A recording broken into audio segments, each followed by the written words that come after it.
Oh, here we go right here. All right. Good morning. I'm sorry about that. I forgot that my mic was off. It is 9:30, so the last day in September. We're going to move into October soon, so we're going to probably get some market structure today. We have JOLTz report. We have that at 10, and we have Trump at 11. That 11 o'clock Trump that came out of nowhere, so we can really look for some big moves today. I think today's going to be a big payday, man. Today can be today can be a really big payday. So we're gonna have to really pay attention to what's going on.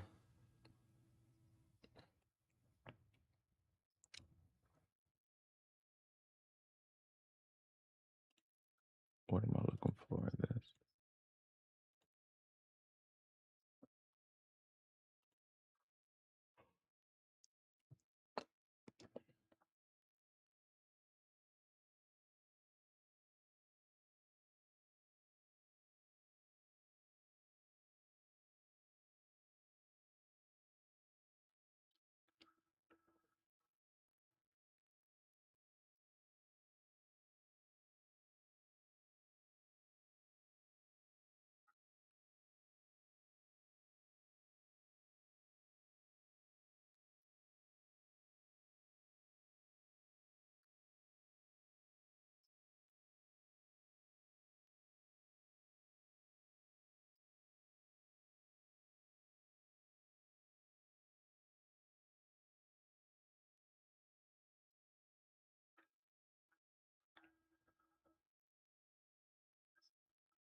Mm. Mm.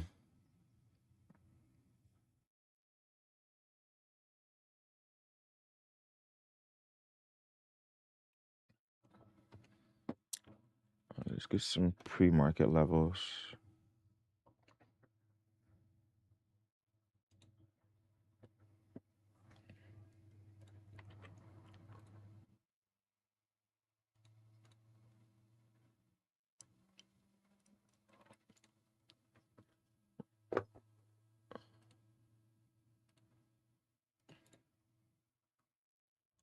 All right, we want to change these dates.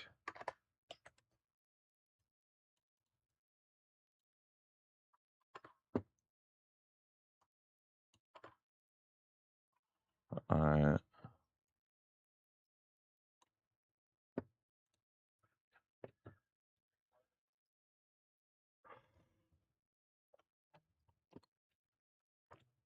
Let me close out of that.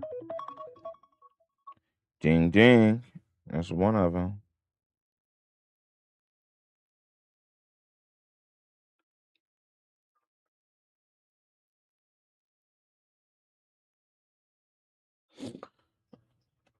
All right.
All right, I'm back. All right, no, we don't want that. We want this.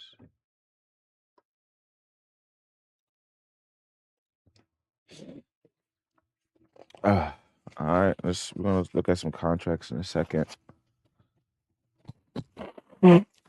just so we can look at our area.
All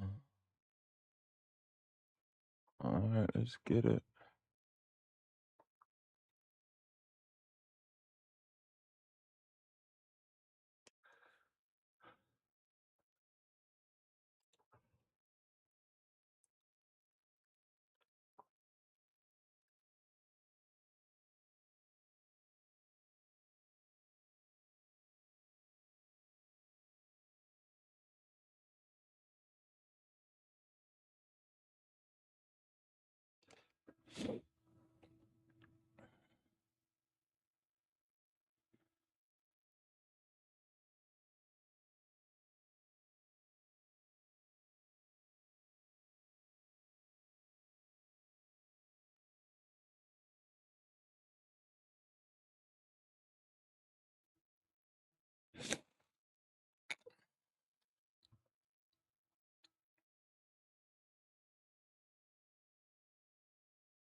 All right, 927.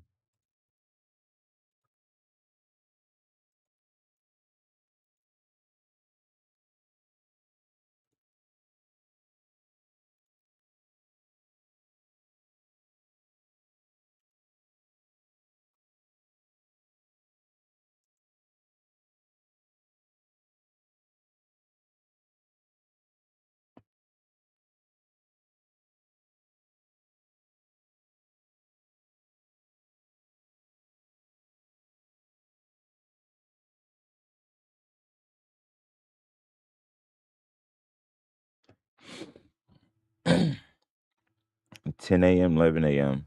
You gotta look out for those days. There's gonna be, time frames. They're gonna be big time frames.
All right, nine, almost 9:30. A couple of seconds.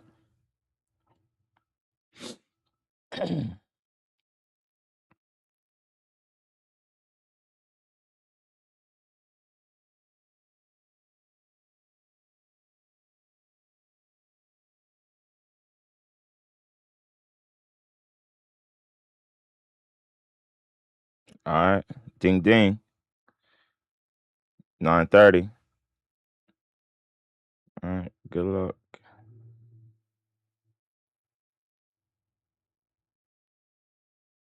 These puts are down just a little bit. They're not down a lot.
I'm gonna keep an eye on these bad boys.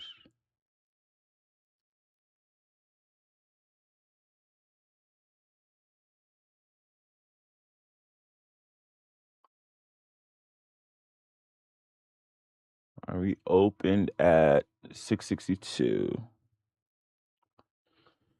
All right. So 10 o'clock, we're waiting for a drop at 10.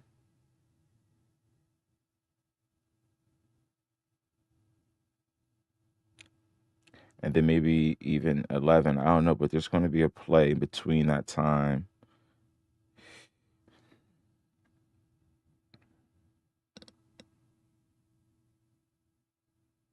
These puts are waking up.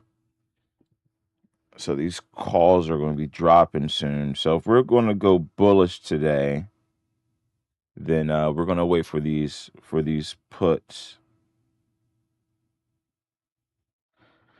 You're going to wait for these puts to kind of bottom out.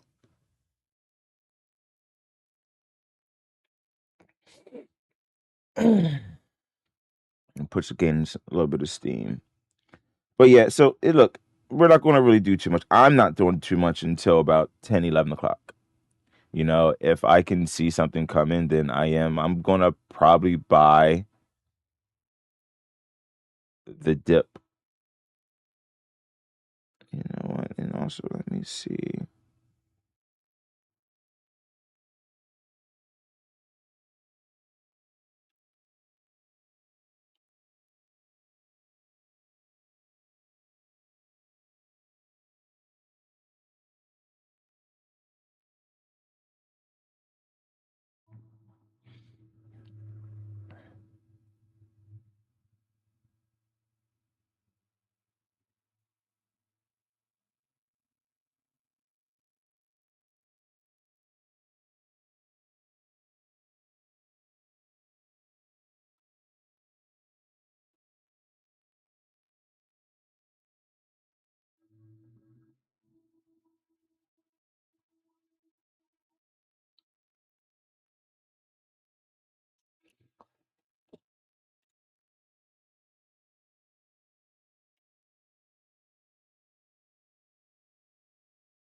dropping some more. That's good. Let's check out the MACD. The MACD is showing.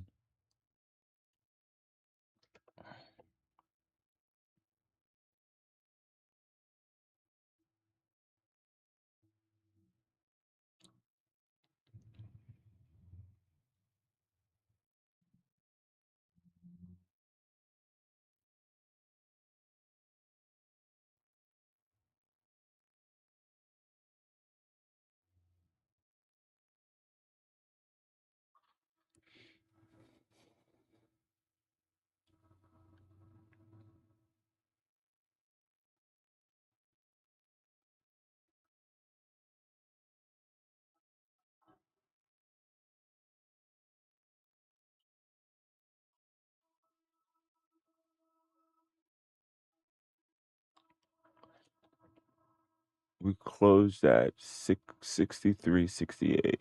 So we're gonna grab that. So we know we're gonna go back up to 663.68, but we gotta go through this stuff.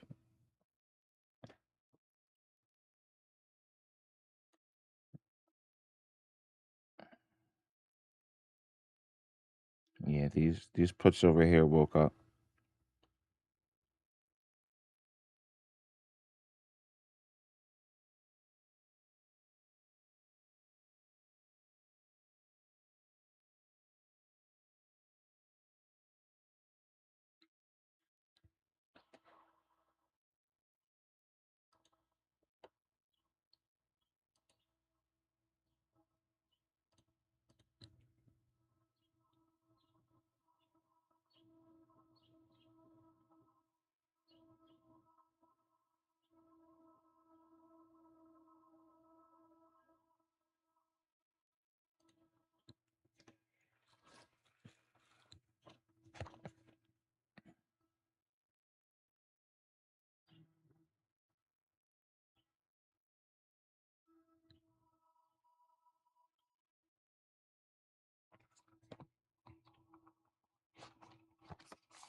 Got the notebook. This is our pre-market. This is easy.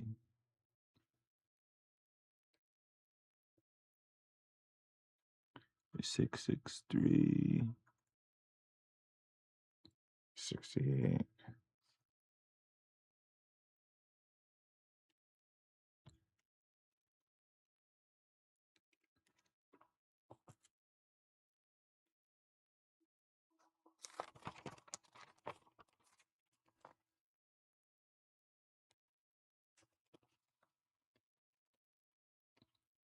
Mm.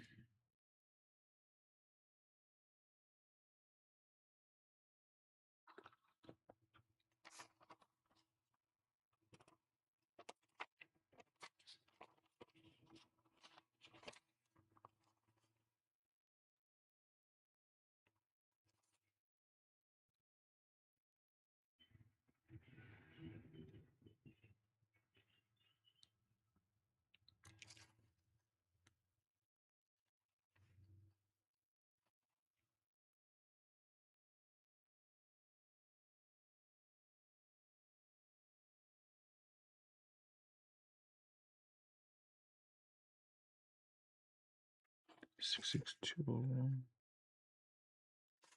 21.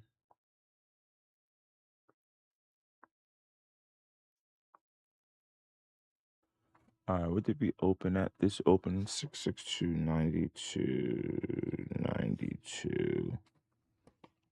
I can get that. I can get that. That's easy. I just wish I had those other numbers.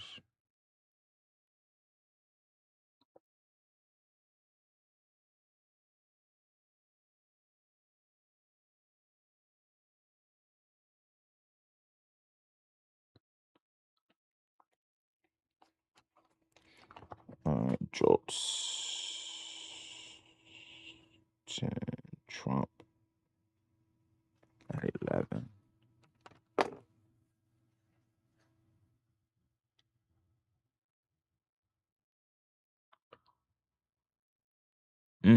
Look at that. Holy shit. Hood is still going. That's crazy. Where is SPY? SPY still down, but it's light down. There we go.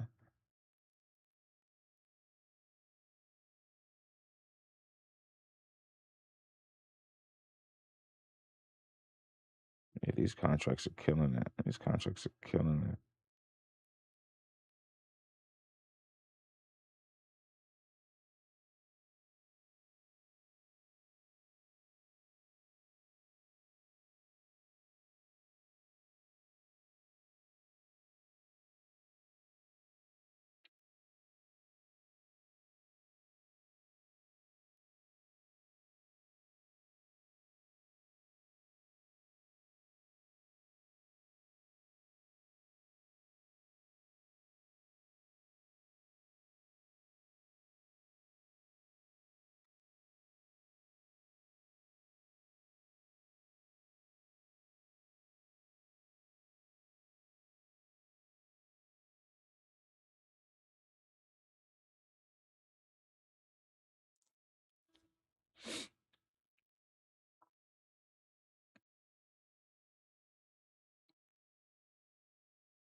Oh, that did have a box yesterday.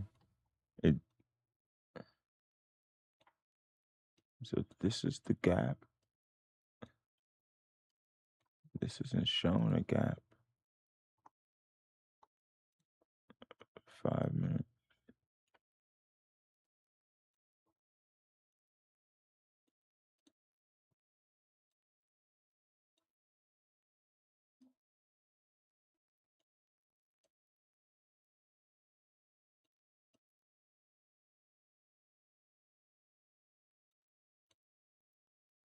All right, there we go.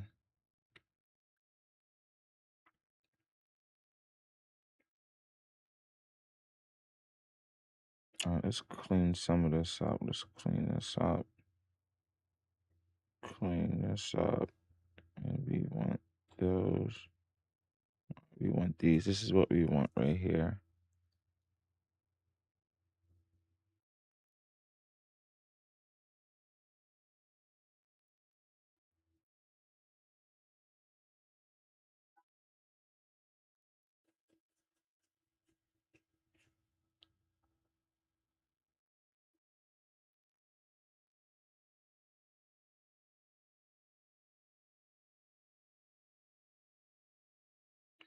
All right, in about 15 minutes, we're gonna get our consumer confidence. And that's gonna be it, baby. Hopefully, we're gonna ring the horn today. We rang the horn like all last week. That shit was nice. That shit was nice. Now we just gotta hit a little bit of patience so we can hit the horn again. Today, the trading plan for me is we want to buy these lows. We want to buy these lows, but I gotta go to the bathroom. I'll be right back. If you're in here, holla at your boy. Say what's up. Let me know if you're in here.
All right, we back. I was I'm listening to Trump right now. See if I can get Trump over here.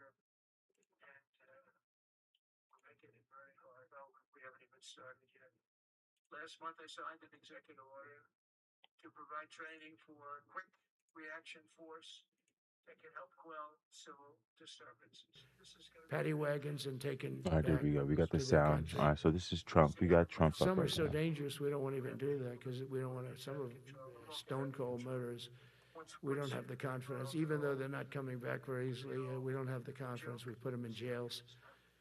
But these service members are following in a great and storied military tradition, from protecting All right, frontier there we go. communities to I can chasing close outlaws this. and bandits in the Wild West. And our history is filled with military All right, heroes keep who an eye on took these on all enemies, contracts.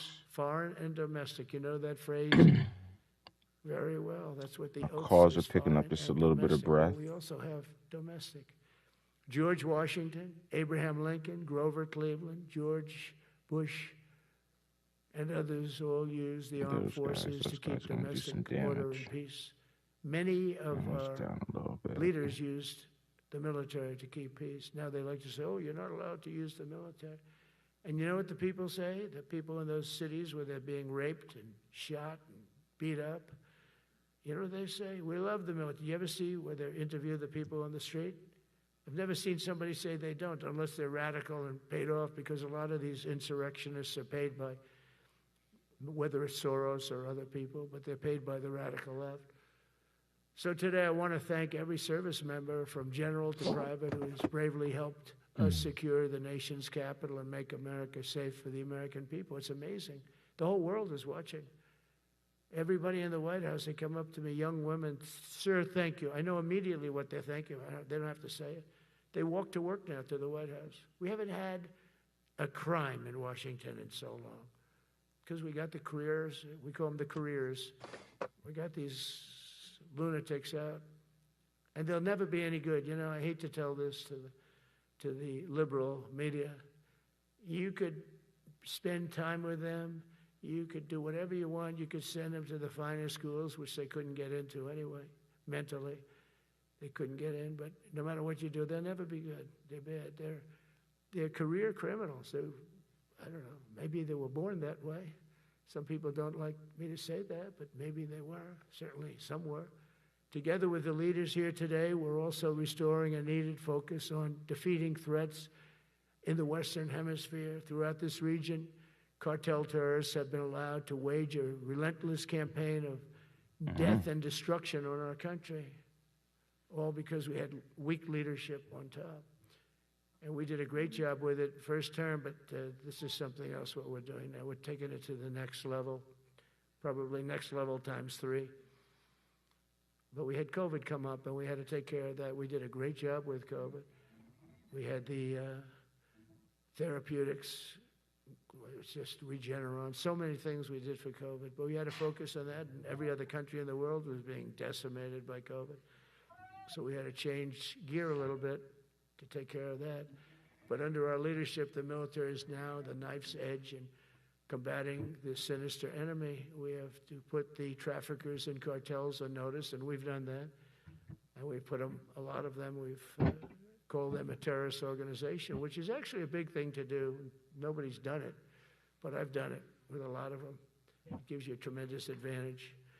If you try to poison our people, we will blow you out Not of a lot, but I existence. think for this 'Cause that's the only trading language they really understand. circuit that we're That's in, why you these don't are see any more really boats good. on the ocean. You don't see any boats. Around Venezuela, there's nothing. As president, I will never hesitate to defend our people from threats of violence. Those calls are coming down a little bit. The horrible Yeah, they are really sensitive. plague that's taking place from within. The Iran nuclear power, the Iran, all of the Cool. great This is power going to allow us that to we thought find the right entry. existed. We blew it out to kingdom. We took There's advantage a of it, small and we chance just it could be this really one. took advantage It could of be it. this It was one. a beautiful thing to see, and This could be the big guy. I'm gonna that's be the what big guy. military We're about to see. power can achieve. All right, That's why let's take I a bite. Let me see. Here's my chose sandwich. Raising Cane. He's fantastic. I ran by to the way. store. I had to cheat a I little hope bit. we I had to all run do. to the Anybody store. can see, could I please have your hand? Who disappears at Raising Cane is no good. Just raise your hand. I don't see any hands raised. All right. That means you're okay. That means that he's okay now, but I saw his results. You know, he took out ISIS. I was told it was going to take 4 years. It took 4 weeks. I went to see him, and he took him out in 4 weeks, knocked him out, knocked him to hell. And I was told by military people it was going to take 4 to 5 years to do it. And I don't even know if we'll have it then, sir. These were the Washington generals. I call them the television generals. But Raising Cane did it in 4 weeks, took out 100% of the ISIS caliphate. As a result of these actions and many others since my inauguration, we're witnessing the triumphant return of peace through strength. We have great peace through strength. America is respected again as a country. We were not respected with Biden. They looked at him falling downstairs every day. Every day the guy's falling downstairs. He said, it's not our president. We can't have it. I'm very careful, you know, when I walk downstairs, like I'm on stairs, like these stairs. I walk very slowly.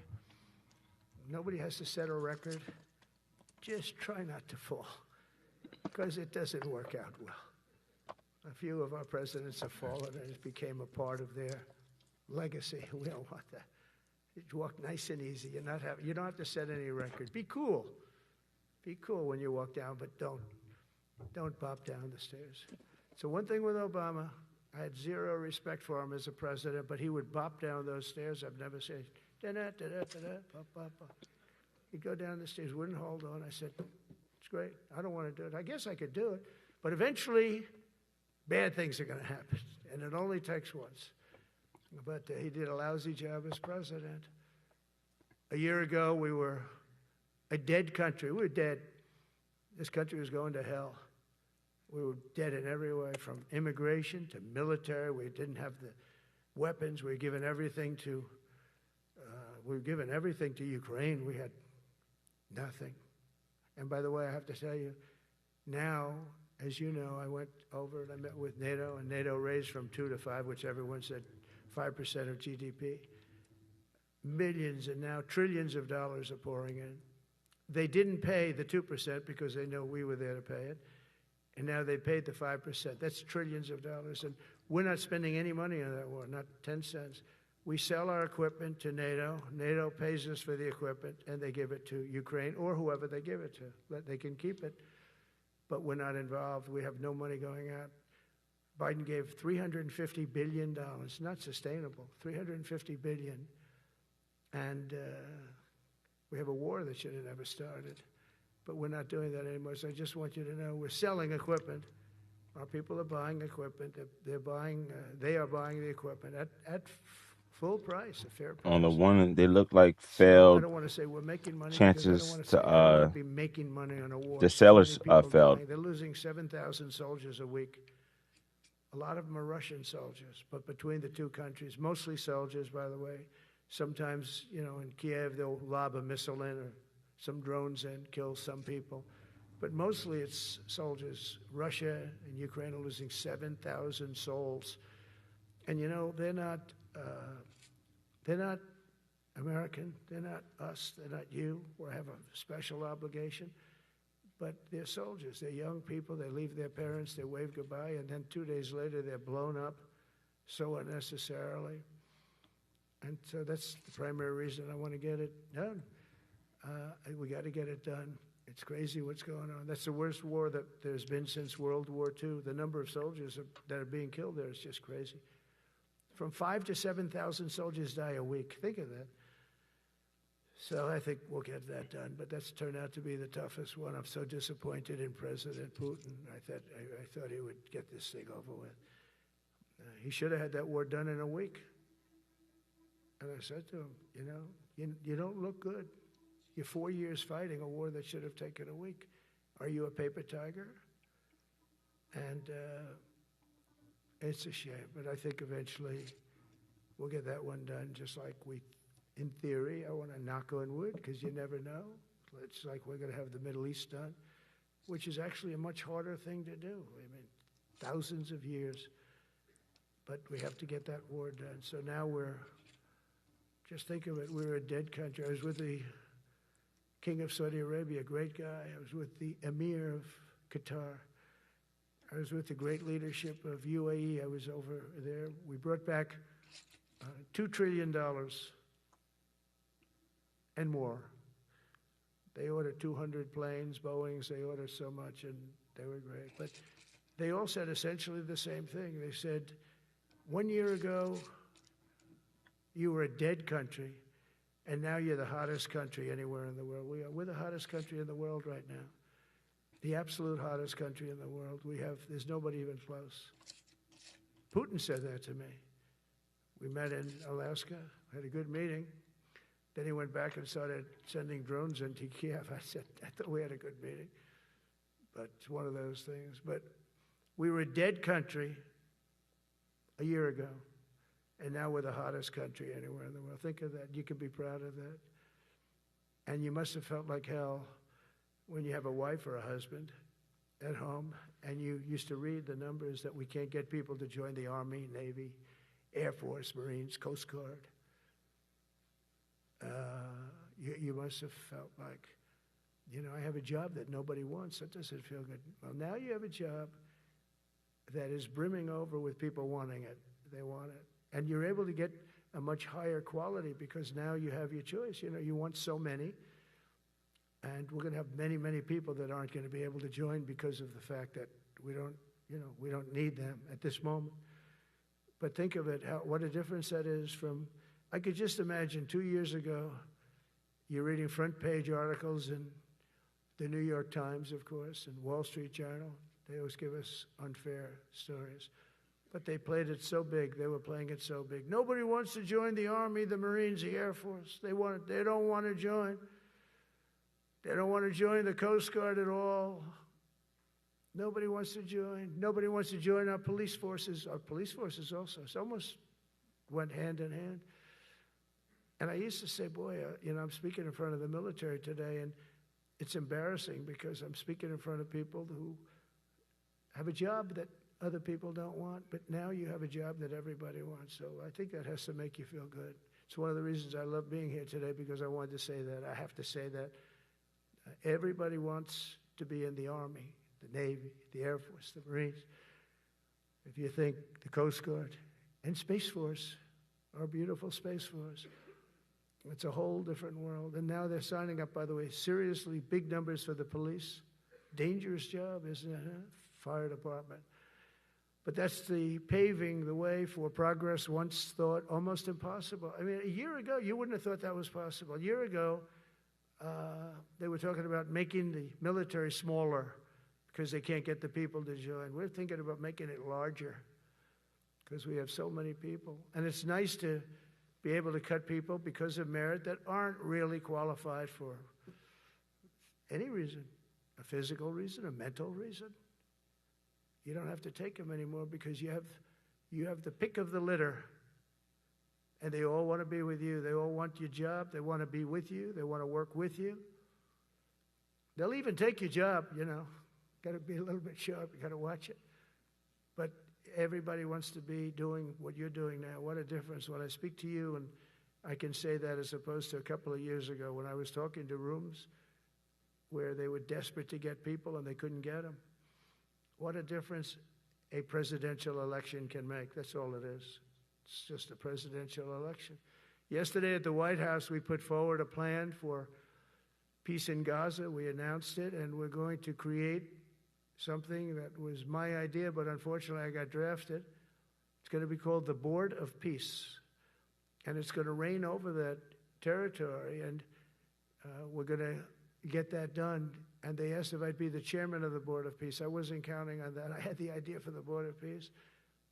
But I said yes, and I guess because of that, every leader, everybody wants to be on the Board of Peace. And we're going to watch over that very volatile part of the world and keep it non-volatile so you don't have to get involved. We want to save you for other things or save you for nothing from that standpoint. We don't want you fighting wars, but if you have to, you're the most lethal fighting force in the world. And I would say that even 2-3 years ago, but now I say it with great enthusiasm. It's so true. And we're striving tirelessly to end the terrible war in Ukraine. And as you know, we're also working hard to get the allies to share more of the burden of our defense. Much of that has really already taken place. But all NATO members have committed to the increase that I talked about. Think of that. That was unthinkable. It used to be 1%, then we got it up to 2% in my last term. And they did not like it. And now I got it to 5%, and I get along great with all of them. In fact, they call me the president of NATO. I said, I don't think so. But they're great. They're great people, and they're spending a lot of money, and a lot of money that they should have been spending in the past. But I think Putin was a wake-up call for them, really. We're now selling large quantities of American-made weapons to NATO, and we're getting really fair pricing. We're making a lot of money. It's my hope that from Europe to Asia to the Middle East, our allies will make similar commitments to increase their military capabilities. And this will greatly strengthen our alliances, and also it will make war far less likely. You know, if you're a strong presence like we are such a strong presence now. And I go around bragging about that. I said, we have the strongest military anywhere in the world. I say it. You never heard Biden say that. You never heard him say anything. But you never heard him say, did you ever hear him say, we have the strongest military? He doesn't say that. I say it. We have the strongest military anywhere in the world. We have great leadership. And I'll tell you, Pete and General Kane, all of the people that I've met that have been lifted up in rank. And we got many of them out of here, too. I'll be honest with you. Didn't like doing it, but we got many of you out of here because we weren't satisfied. We know everything about everybody. It'll also help the United States rapidly rebuild our defense industrial base. Each of you can play an important part in getting allies to do their part. So to that end, Secretary Hegseth will soon be announcing major reforms to streamline military acquisitions and expedite foreign military sales. We have tremendous numbers of countries that want to buy our equipment, and, you know, in many cases it takes too long. They have backlogged. We're backlogged on all the equipment, which is something that's new to us a little bit. And I told those companies, you better get your ass going because we're selling you a lot of equipment. We're getting countries to buy your equipment. You got to produce the equipment. Some of the countries, I'm not going to mention, but some of the countries are buying a lot. And that's a good thing. They're on our side 95%. I'll never say 100% because it can always turn, right? You know about that. But they're on our side. The problem is we have to get the companies that make this equipment. And we make the best equipment in the world, but they got to make it faster. We have orders for the F-35. We have orders for everything. The new F-47. We have orders for everything. They got to make it faster. A lot faster. Ammunition they have to make faster. In the coming months, we'll be making even more historic announcements to fully embrace the identity of the Department of War. I love the name. I think it's so great. I think it stops wars. The Department of War is going to stop wars. If we are as ruthless and relentless as our enemies, the United States Armed Forces will be totally unmatched in the future. We have a group of enemies that are very ruthless and very smart, but they can't match us. They can't match us. They don't even come close to matching us. Again, you know, it's very important for me to say we are the greatest military in the world, but we make the best equipment in the world. I watched our anti-missile missiles. I watched our Patriots just knock things out like a needle, hitting another needle on the stage. There's a needle up there, and you send another needle up, and it hits it every time. During the war, we went 14 for 14. We had 14 This is with Iran. We had 14 missiles coming at us. All 14 were knocked out of the sky, every one of them. We make the best equipment. From Sparta to Rome, to the British Empire, to the United States of America, history has shown that military supremacy has never been simply a matter of money or manpower. At the end of the day, it is the culture, spirit of our military that truly sets us apart from any other nation. Our ultimate strength will always come from the fierce people and those brilliant people with such pride and the unbending will and the traditions of excellence that have made us the most unstoppable force ever to walk the face of the earth. And that's what we are. Remember, we never want to use it, but we have the most powerful nuclear capability, and I call it nuclear deterrent of any other country. Nobody close.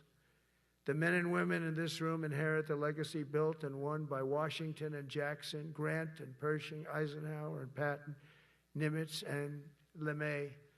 We carry forward the majestic military heritage passed down from father to son, soldier to soldier, and one generation of warriors to the next. You are warriors, you know that, right? You're great warriors. Well, you wouldn't be in this room. You're the best of the best. From Concord Bridge to Fort McHenry, from Gettysburg to Manila Bay, from Normandy to Sicily, and from the jungles of Vietnam to the dusty streets of Baghdad, America's military has charged into hellfire, climbed up jagged mountains, crossed roaring oceans, and thundered across open deserts to defend our flag, our freedom, and our homeland. Nobody does it like you. Now we are discovering American muscle, reasserting American might, and beginning the next story chapter in American military legends and lore. That's L-O-R-E. It is lore. When it comes to defending our way of life, nothing will slow us. No enemy will stop us. They cannot stop us. And no adversary will stand in our way. They won't stand in our way. We don't want them to stand in our way. We don't want to even put them in that position, but they're not going to stand in our way ever again. You'll never see 4 years like we had with Biden and that group of incompetent people that ran this country that should have never been there. Because we are the United States military, the best, the boldest, the bravest that the world has ever seen, that the world has ever known. With leaders like we have right here in this beautiful room today, we will vanquish every danger and crush every threat to our freedom in every generation to come, because we will fight, fight, fight, and we will win, win, win. I want to just thank you once again, and God bless the United States military, and God bless America. God bless you all. Thank you very much. Thank you.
My bad. I forgot to turn my mic back on. All right, so Trump is coming back on at 11, actually.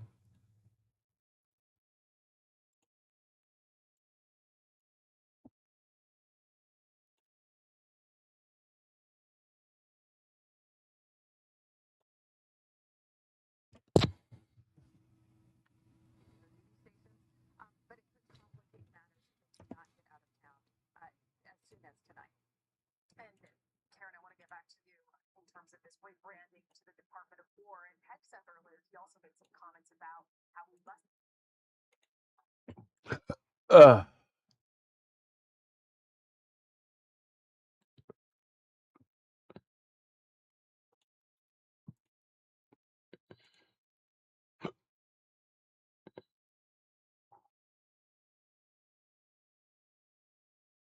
Gov is shutting down.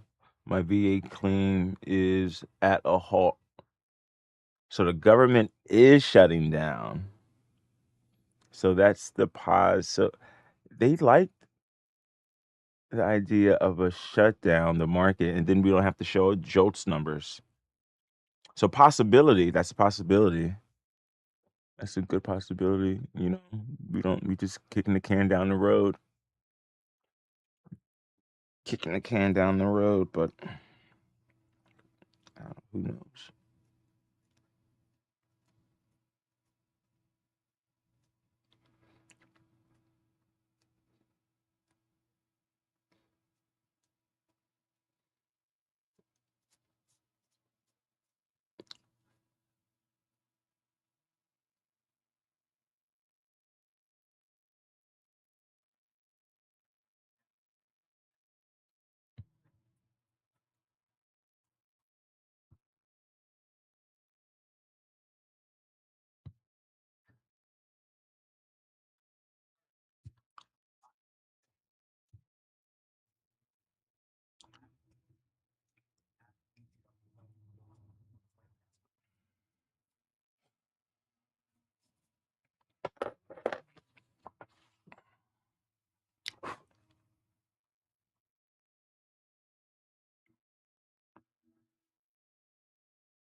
Mm.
You would think measuring legs. No.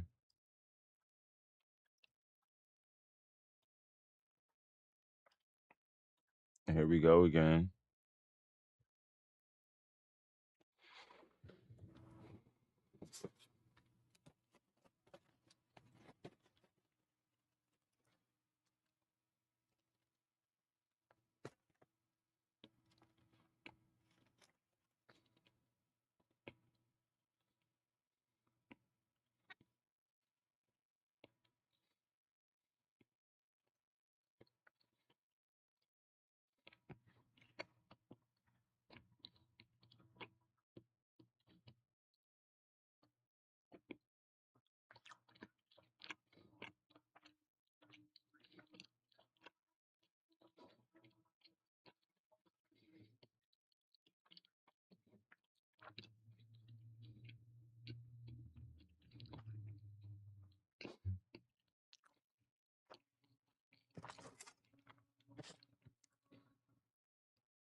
There's more tomfoolery happening.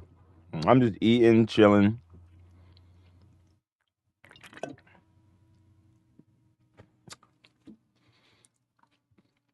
I don't think we were in gap rolls.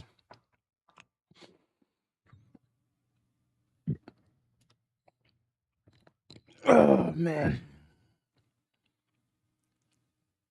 But we just got to wait and snipe a play. That green play, I think I missed that one. But even then, I was looking for contracts, but I just didn't see anything. I didn't go a couple days out or something. Because you might be able to find. No, because we're still. Are we still below? Yeah, we're still below. We're still below open and print. So we didn't go to. So we didn't even go to fill that gap yet.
$10.54. Trump's supposed to speak at 11.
Oh wow, I missed that trade on the Qs.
Okay. Damn, I am late to the QQQ trade.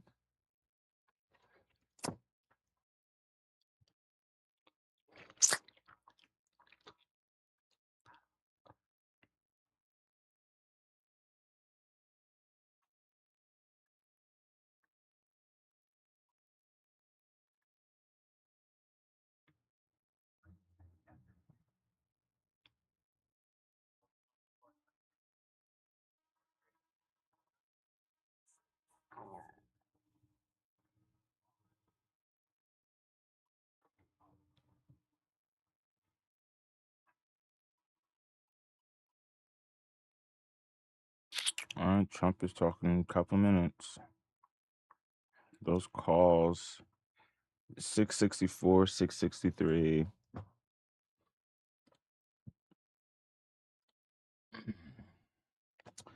Uh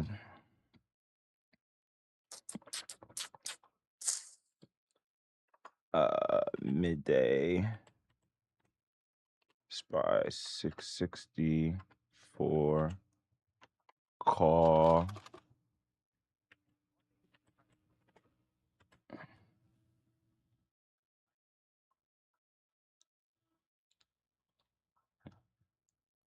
And 663. 663. Call. I'm just focusing on the calls.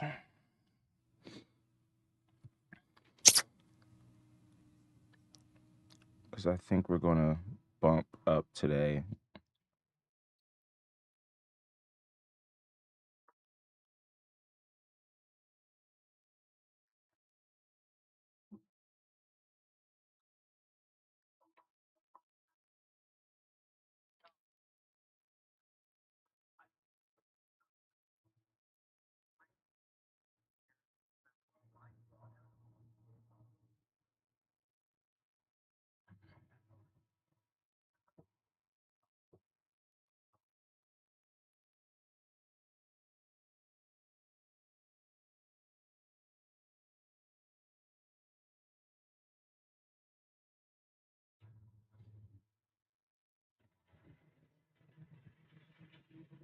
Mm.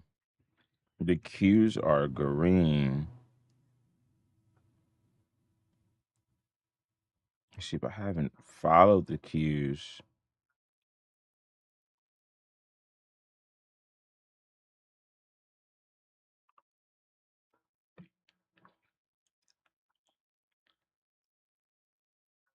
Whoa.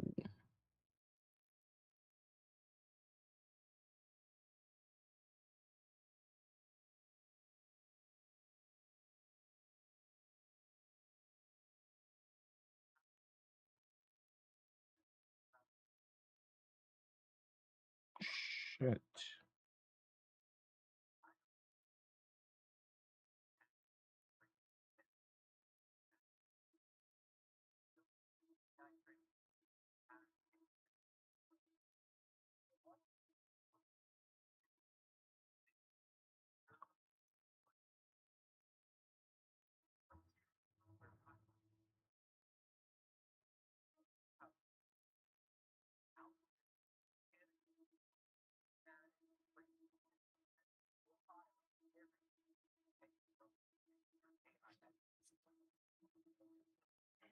Wow, the play is definitely in the Qs. I am so late to this. This is definitely FOMO. This is definitely FOMO. Midday.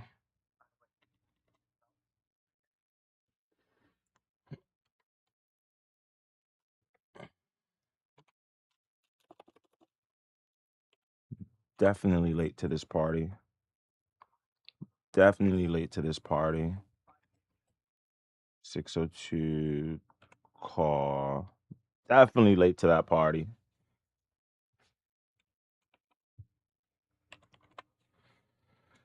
All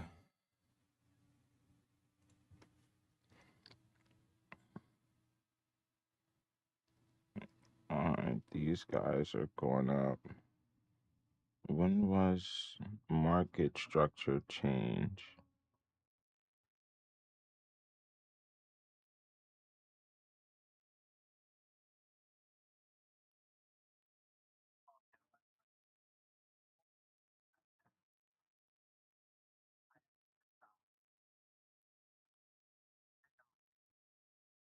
1040.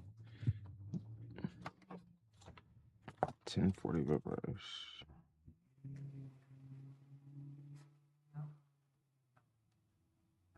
1040 reverse. What about the Qs? When did the Qs start moving like crazy?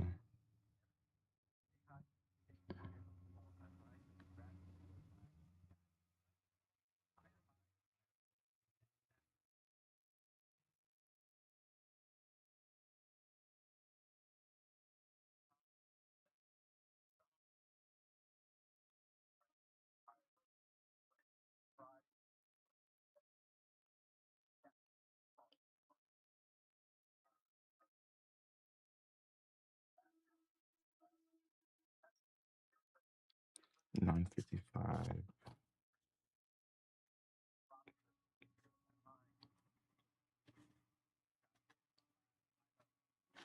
reverse. That's crazy. That's crazy. Arlo so far, well, I mean, it's still kind of early. QQQ is still kind of pushing. Wow, I was so late to that trade. I was so late to that trade.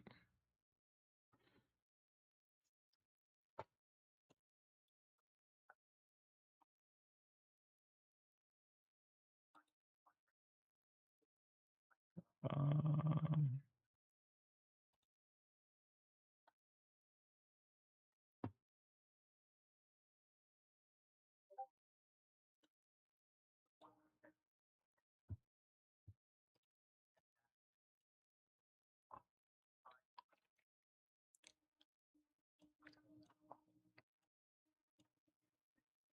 what is this?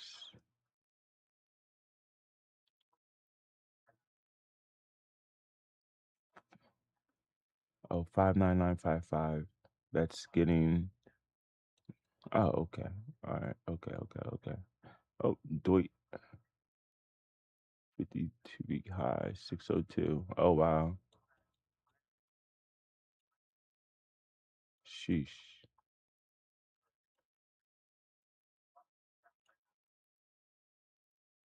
What did we open this up at?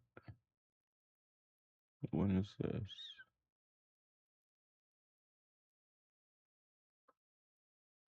That's a little bit different, but I would have felt safer right there at 1040. But 10, you had a lot of time. 1040, yes, 1105. That was plenty of time to enter a trade. Maybe I should start keeping an eye on spying cues. Spying cues.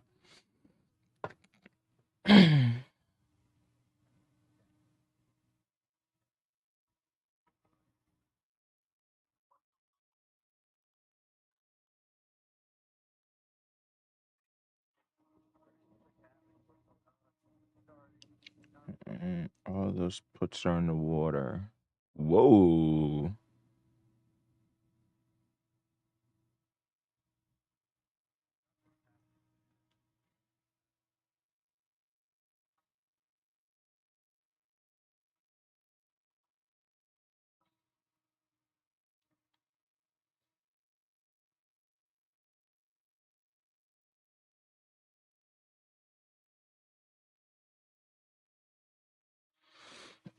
That one was like 43.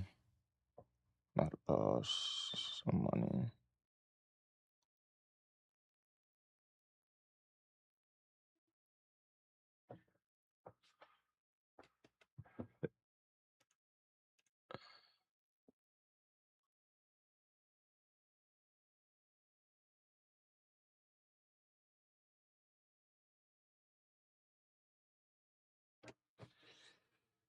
Whew.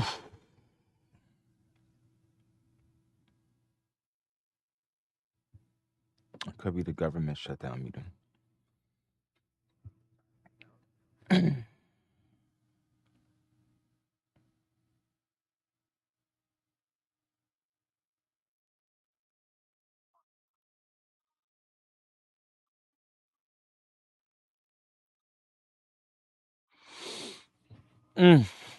That could just be some selling right there.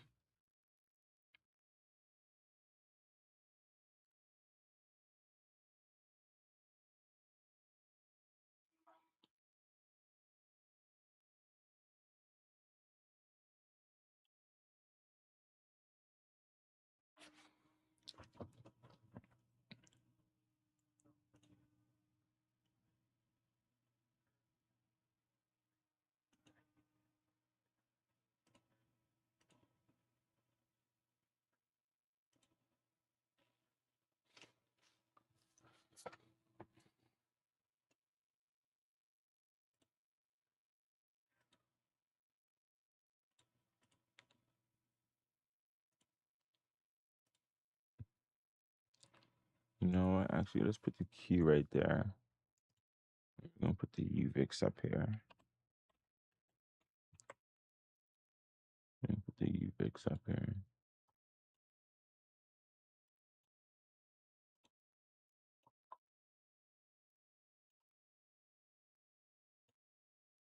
NVDA back at all-time highs. For us to hit, that'd be insane for us to hit that. Wow, NVIDIA putting in work. All right, this is good. This is going down. This will go up right here. We're gonna follow that up.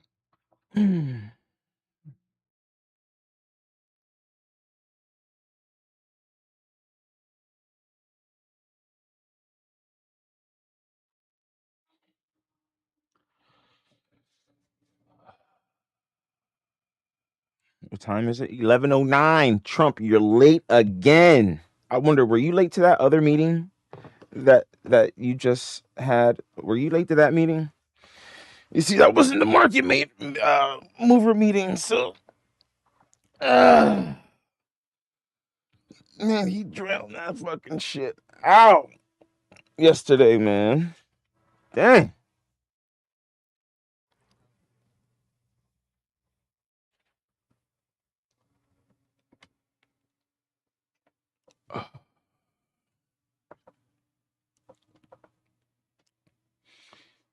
And QQQ is crazy bullish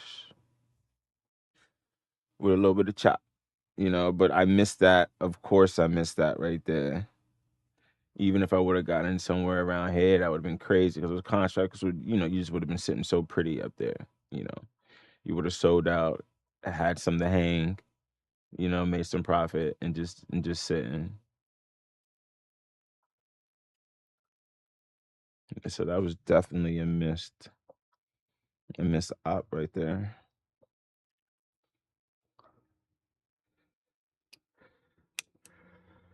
How are you the president of the United States? And you're always fucking late.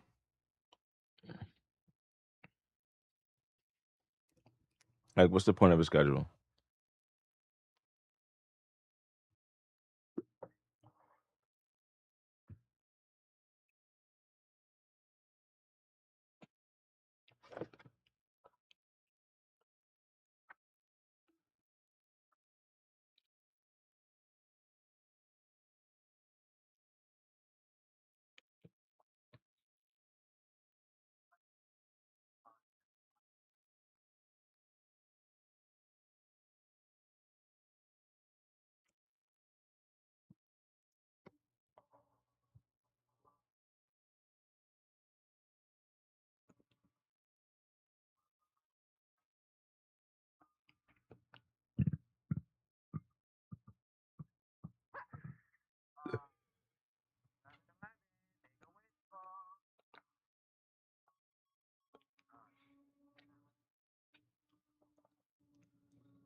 I'm looking for some type of news.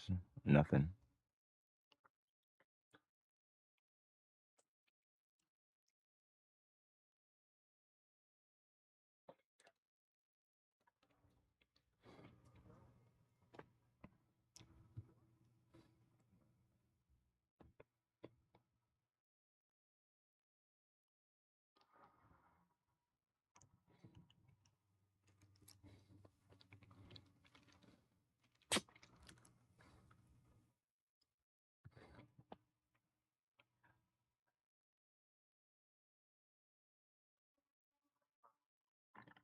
Mm,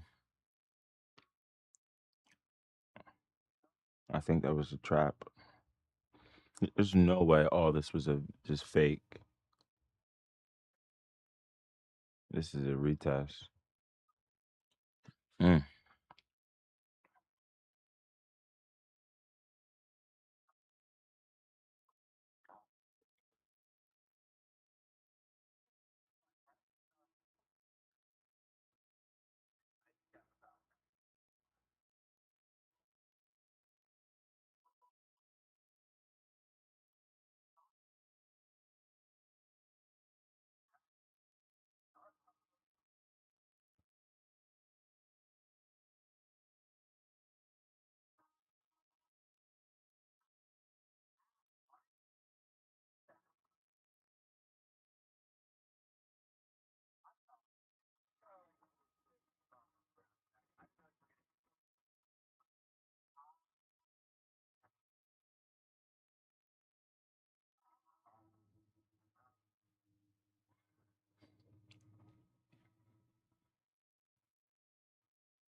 fucking Trump.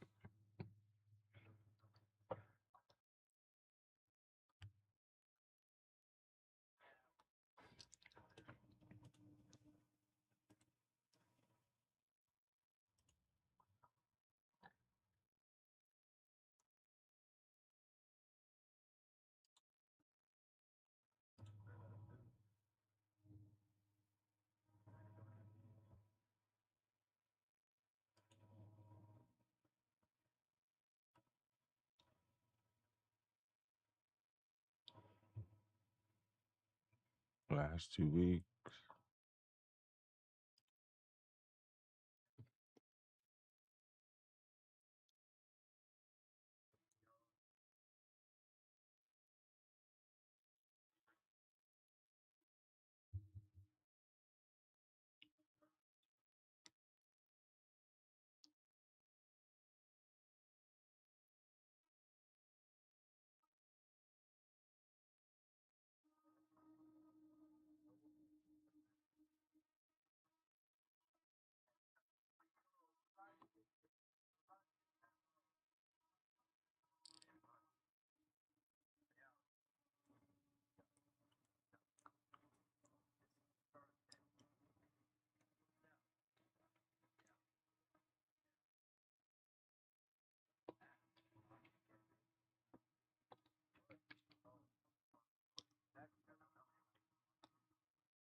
All right, let's see what they're going to do to this right here.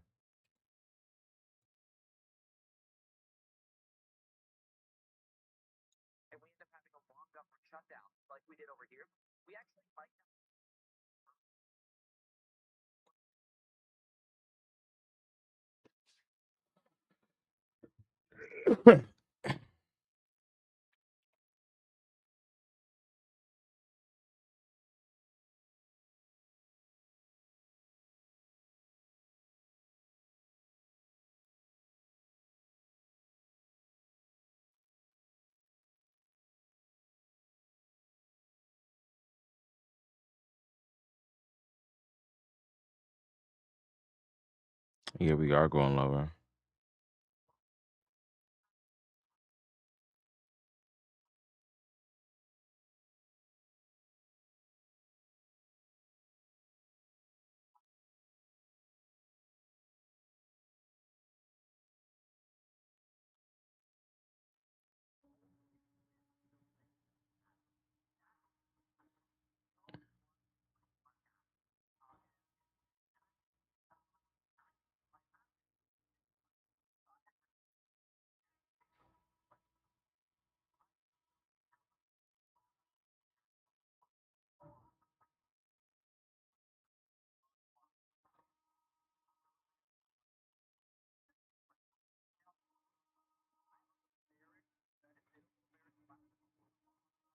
Trump still isn't on.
Whoa!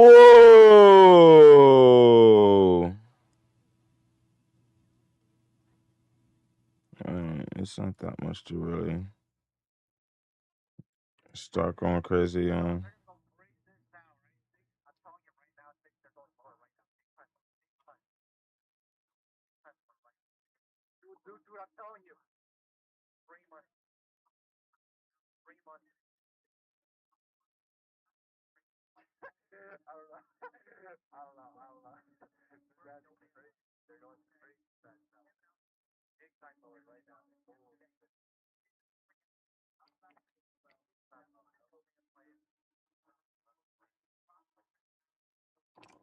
All right, LOD just broke.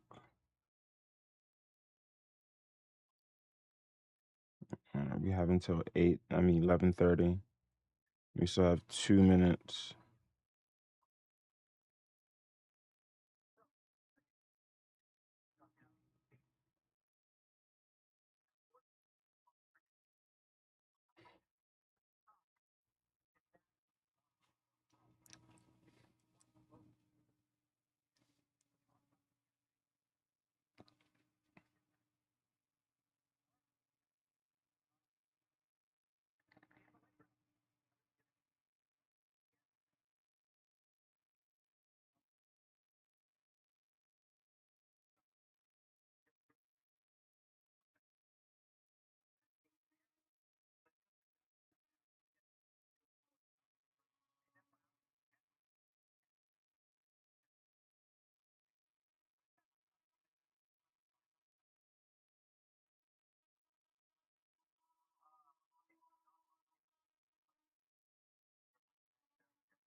Why is that the one up there?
That could be a measuring leg. Let's hope that's a measuring leg.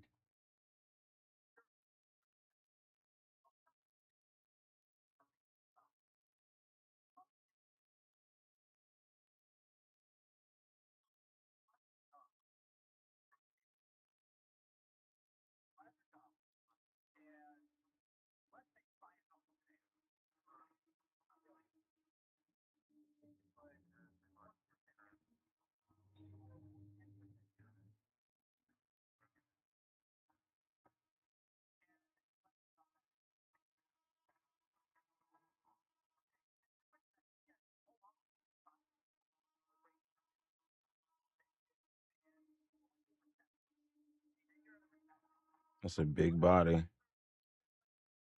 Wow, what a bounce.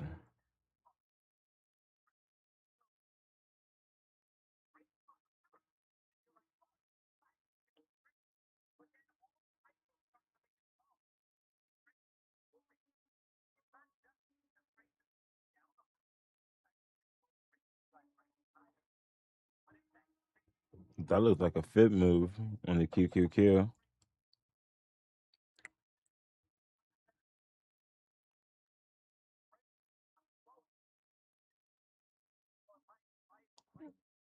That was a big retracement, though.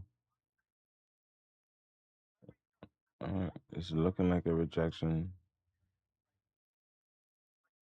We need to reject this level right here. Where is Trump? You mother.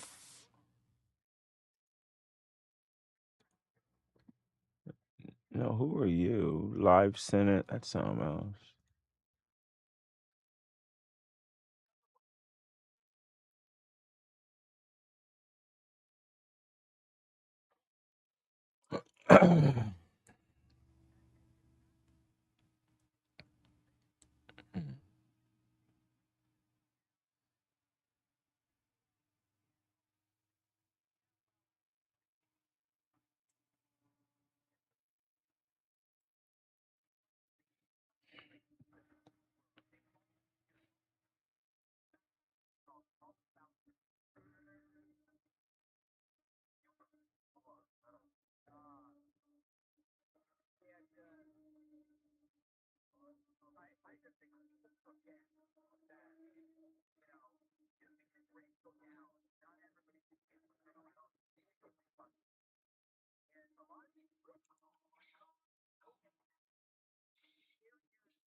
Is this rejection or is this a raid?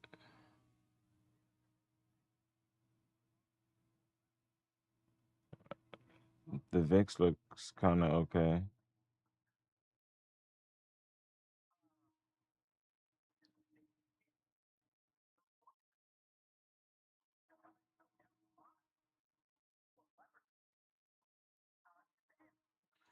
Still no Trump.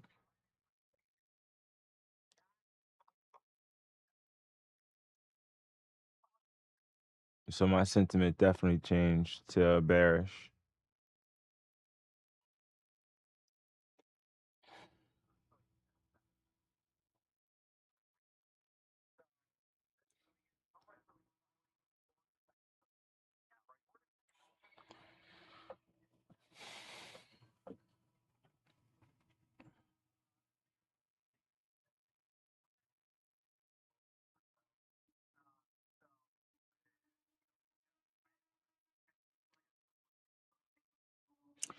We've been bearish the past week or 2 weeks because it was the middle of last week into this week. The past 4 days, those were the heavy days. And now we're going to a government shutdown.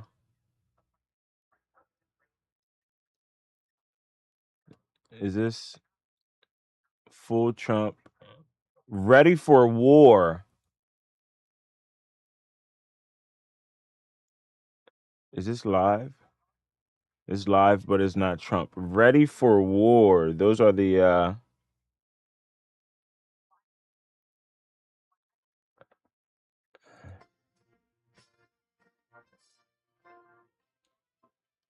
right, here we go.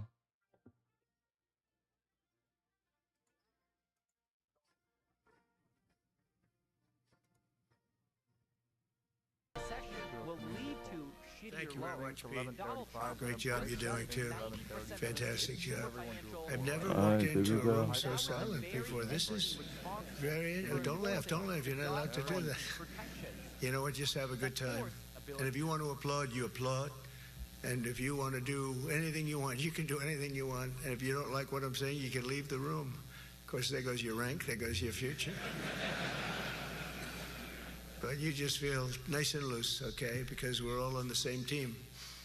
And I was told that, sir, you won't hear a murmur in the room. I said, we got to loosen these guys up a little bit. So you just have a good time. But I want to thank Secretary Hegseth and General Kane, General Raisin Kane, for a reason they call him that. I'm going to get off after this. I'm going to go I mute said, it. you're the guy I'm looking for. Good luck in your trading. Joint Chiefs of Staff And see you guys so tomorrow. many others in this room who together represent the greatest and most elite fighting force in the history of the world, the United States military. We're very proud of our military. I rebuilt the military during my first term. It's one of the greatest achievements. We had the greatest economy in history, and I built the military. Those are the two things I say more than anything else. And I also kept us safe at the borders. We had very good borders. We didn't have people coming in from jails and prisons and everything like took place over the last 4 years. They'll never forget what happened to this country over the last 4 years with the incompetence. There could be no higher honor than to serve as your commander-in-chief. It is a great honor. I look at you, you're just incredible people. Central casting, I might add. To each and every one of you, I thank you for your unwavering devotion to the armed forces and to the country that we've all sworn a sacred oath to defend. We all have that oath, every one of us. I'm thrilled to be here this morning to address the senior leadership of what is once again known around the world as the Department of War. I know Pete spoke about it. He gave a great speech, I thought. Great speech. I don't want him to get so good. I hate that. You know? No, I hate it. I almost fired him. I said, you can't, I don't want to go on after that. No, he gave a great speech, but he talked about Department of War. We were sitting there. I said, didn't it used to be called the Department of War? And he goes, yes, sir. They changed it like in the early 50s. So we won the First World War. We won the Second World War. We won everything in between and everything before that. We only won. And then we went, in a way, woke. That was probably the first sign of wokeness. And we changed it to defense instead of war. And I said, what do you think? How do you think if we changed it back? Would that be a nice idea? And Pete loved it immediately. Some people thought about it. You know, they gave it a little thought. But in the end, we did it. And I have to be honest, it's so popular. I thought it would be met with fury on the left. But they're sort of giving up, I must be honest with you. They've had it. They've had it with Trump. They've been after me for so many years now. Here we are. Here we are. Come to the White House anytime you'd like. No, they've given up. They're bad, a lot of bad people. But all over, it's been so popular. It's been very popular. I really thought that we were going to have to sort of fight it through. There's been no fight. There's been no fight. Like what I called the Gulf of America, the Gulf of America, because to me it was always the Gulf of America. I could never understand. We have 92% of the frontage. And for years, actually 350 years, they were there before us. It was called the Gulf of Mexico. I just had this idea. I'm looking at a map. I'm saying, we have most of the frontage. Why is it Gulf of Mexico? Why isn't it the Gulf of America? And I made the change, and it went smoothly. I mean, we had a couple of fake news outlets that refused to make the change. And then one of them, AP, took us to court, and we won. And the judge, who was a somewhat liberal judge, said, the name is the Gulf of America, because AP refused to call it the Gulf of America. They wrote, they're not a good outfit, by the way. They call it the Gulf of Mexico. I said, no, the Gulf of America is the name. And the judge actually said that, in fact, you can't even go into the room because what you're doing is not appropriate. The name is the Gulf of America. Google Maps changed the name. Everybody did, but AP wouldn't. And then we won in court. How about that? Isn't that so cool? The Secretary Hexa beautifully described the name change reflects far more than the shift in branding. It's really a historic reassertion of our purpose and our identity and our pride. That's when we go with the word war. And you know, we want war because we want to have no wars, but you have to be there, and you know, sometimes you have to do it. I have settled so many wars since we're here. We're here almost 9 months, and I've settled 7, and yesterday we might have settled the biggest of them all, although I don't know. Pakistan, India was very big. Both nuclear powers, I settled that. But yesterday could be the settlement in the Middle East. That hasn't happened for 3,000 years. I said, how long have you been fighting? 3,000 years, sir. That's a long time. But we got it, I think, settled. We'll see. Hamas has to agree. And if they don't, it's going to be very tough on them. But it is what it is. But all of the Arab nations, Muslim nations have agreed. Israel has agreed. It's an amazing thing. It just came together. War is very strange, you know. You never know what's going to happen with war. The easiest one of them all is Putin. I said, number one, it's a war that would have never happened if I were president, if the election weren't rigged. If I were president, that war would have never happened, not even a little chance. And it didn't happen for 4 years. But I knew Putin very well, and I thought that would be easy because I know him so well. Well, that one turned out to be the hardest of them all. We had some that were not settlable, and they all got settled. So if this works out, that we did yesterday with the Middle East, then that's more than a war. That's lots of wars. That's all combined. That's a lot of wars. Many of you were over there in many different capacities in many different countries. That's a big part of the earth. But if that works out, it would be 8+. I could give myself 2 or 3 for that one. And then we just have the one to settle, and we have to settle it up with President Putin. And Zelensky, got to get them together and get it done. But the only way we can do that is through strength. I mean, if we were weak, they wouldn't even take my phone call. But we have extreme strength. We had the horror show in Afghanistan, which is really the reason I think that Putin went in. He saw that horror show by Biden and his team of incompetent people. And that showed, I think it gave him a path in. I wasn't there any longer. I watched that, and it was so horrible. I think it was the most embarrassing day in the history of our country. And now we're back. And that's it. We're not going to have any of that crap happen, I can tell you. That was terrible, so terrible. Together we're reawakening the warrior spirit, and this is a spirit that won and built this nation. And from the cavalry that tamed the Great Plains to the ferocious, unyielding power of Patton Bradley and the great General Douglas MacArthur. These are all great men. In this effort, we're a team, and so my message to you is very simple. I am with you, I support you, and as president, I have your backs 100%. You'll never see me even waver a little bit. It's the way it is. And that includes our great police officers and firemen and all of these people that are doing so well. Together over the next few years, we're going to make our military stronger, tougher, faster, fiercer, and more powerful than it has ever been before. I rebuilt our nuclear, as you probably know, but we'll upgrade that also and just hope we never have to use it. We have to hope we never have to use it because the power of that is so incredible. I see things, I don't think they'd show it to you. I really wouldn't want them to show it to you. But when you see the result of what's left, you never want to use that. Never, never, ever. We were a little bit threatened by Russia recently, and I sent a submarine, nuclear submarine, the most lethal weapon ever made. Number one, you can't detect it. There's no way. We're 25 years ahead of Russia and China in submarines. Russia's actually second in submarines. China's third, but they're coming up.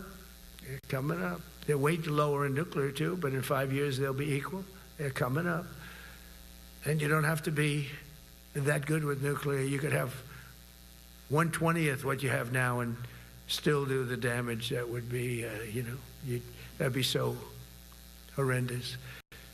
But I announced that, based on his mention of nuclear, and it was really a stupid person that works for him mentioned the word nuclear, I moved a submarine or two, I won't say about the two, over to the coast of Russia, just to be careful, because we can't let people throw around that word. I call it the N word. There are two N words, and you can't use either of them. You can't use either of them. And frankly, if it does get to use, we have more than anybody else. We have better, we have newer, but it's something we don't ever want to even have to think about. But when somebody mentions it, that submarine started immediately thereafter. And it's just lurking, but I'm sure we're not going to have to use it. But it's an amazing, it's undetectable, totally. Ours is, theirs isn't. Theirs are totally detectable. We can detect them easily. We go right to the spot. But we have genius apparatus that doesn't allow detection. It doesn't allow detection at all by anybody above water or below water. It's incredible. We're way ahead of everybody in that and other things. As a result of the exciting renewal of the spirit of our armed forces, and that's what it is. It's really reaching that spirit, unprecedented heights. Over the past 8 months, new enlistments, I'm so proud of this, have surged to record highs, the highest we've ever had. And we used to have recruiting shortages. If you remember, about a year and a half ago, I was at the beginning stage of a campaign, and things came out that you couldn't get people to join the armed forces. And by the way, the police also. Fire department. I always put the fire department in because they're great. They're great. And I got 95% of their vote, too. That helps. When you get 95% of their vote, you always have to mention them. But they're great. And they're brave in our inner cities, which we're going to be talking about, because it's a big part of war now. It's a big part of war. But the firemen go up in ladders, and you have people shooting at them while they're up in ladders. I don't even know if anybody heard that. And I said, don't talk about it much, but I think you have to. Our firemen are incredible. They're up in one of these ladders that goes way up to the sky, rescuing people, and you have animals shooting at them, shooting bullets at firemen that are way up in death territory. You fall off that ladder, it's over. It's over. They don't even have to inspect you when you hit the ground. And you have people shooting bullets at them in some of these inner cities. We're not going to let that happen. So I always mention the firemen because that's actually a big problem we have. They are unbelievable. Like you, they're unbelievable people. For the first time on record in 2025, the Navy, Air Force, and Space Force all met or surpassed their recruiting goals 3 months early. That never happened before. And the Army did even better. Congratulations, Army. They met everything. And these were the highest standards because we're making it larger. So these were much higher standards than you had 4 years ago, 3 years ago, during the Sleepy Joe Biden era. And the Army did it 4 months early. And you remember, a year and a half ago, they said the big stories that we're way behind with the Army, Air Force, the Navy, the Marines, we're way behind, Coast Guard, and even Space Force. I love Space Force because that was my creation. You know, when you create something, I love it. And the people we put in there were good. I got that right. We put in great people initially, and we've really dominated. We really dominate in that sphere now.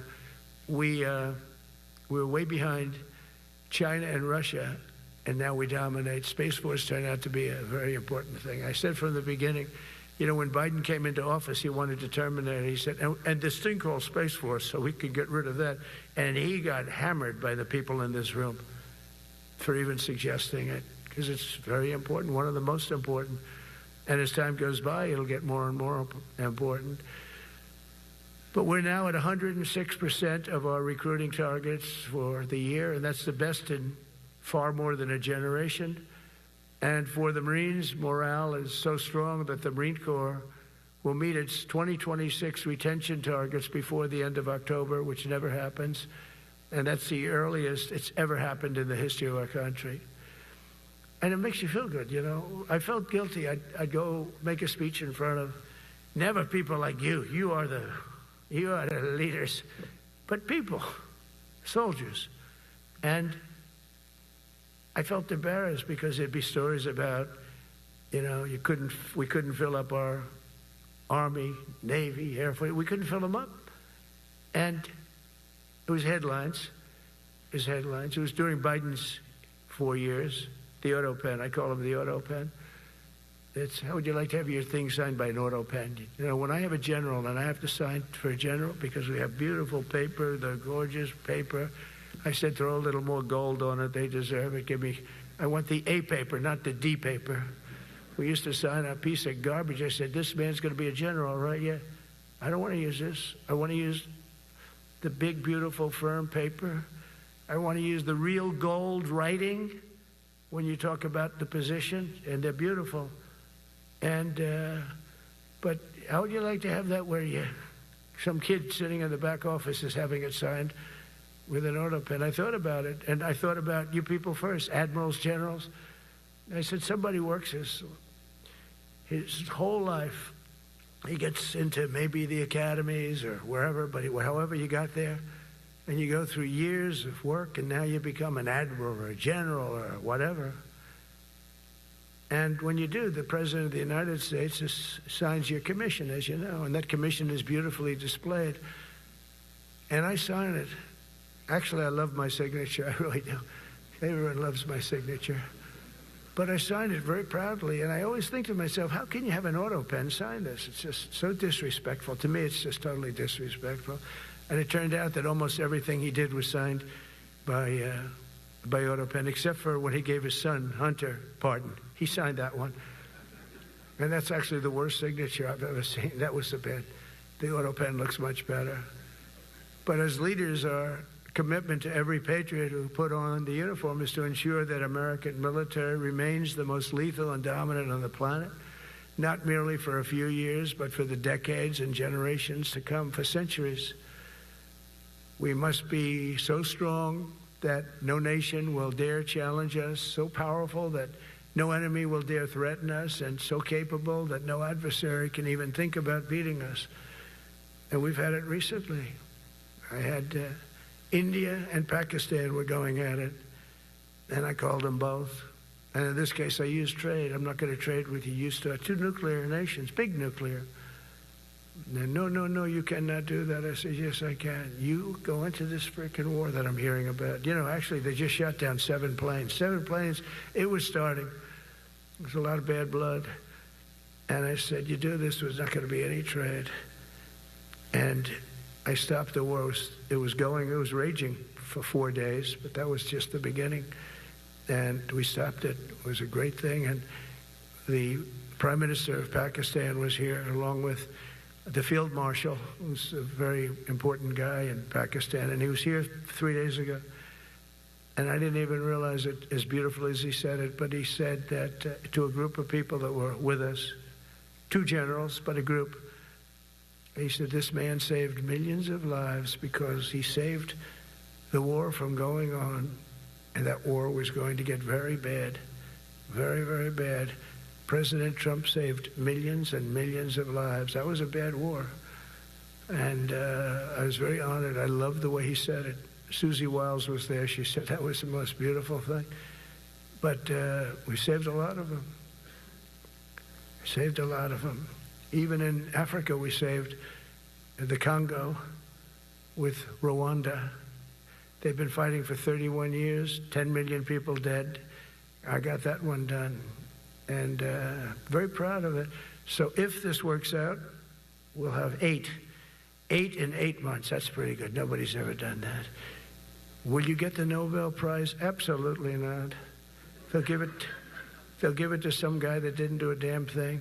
They'll give it to a guy that wrote a book about the mind of Donald Trump and what it took to solve the wars. And he'll get the Nobel Prize will go to a writer. No, but well, let's see what happens. But it's be a big insult to our country. I will tell you that. I don't want it. I want the country to get it.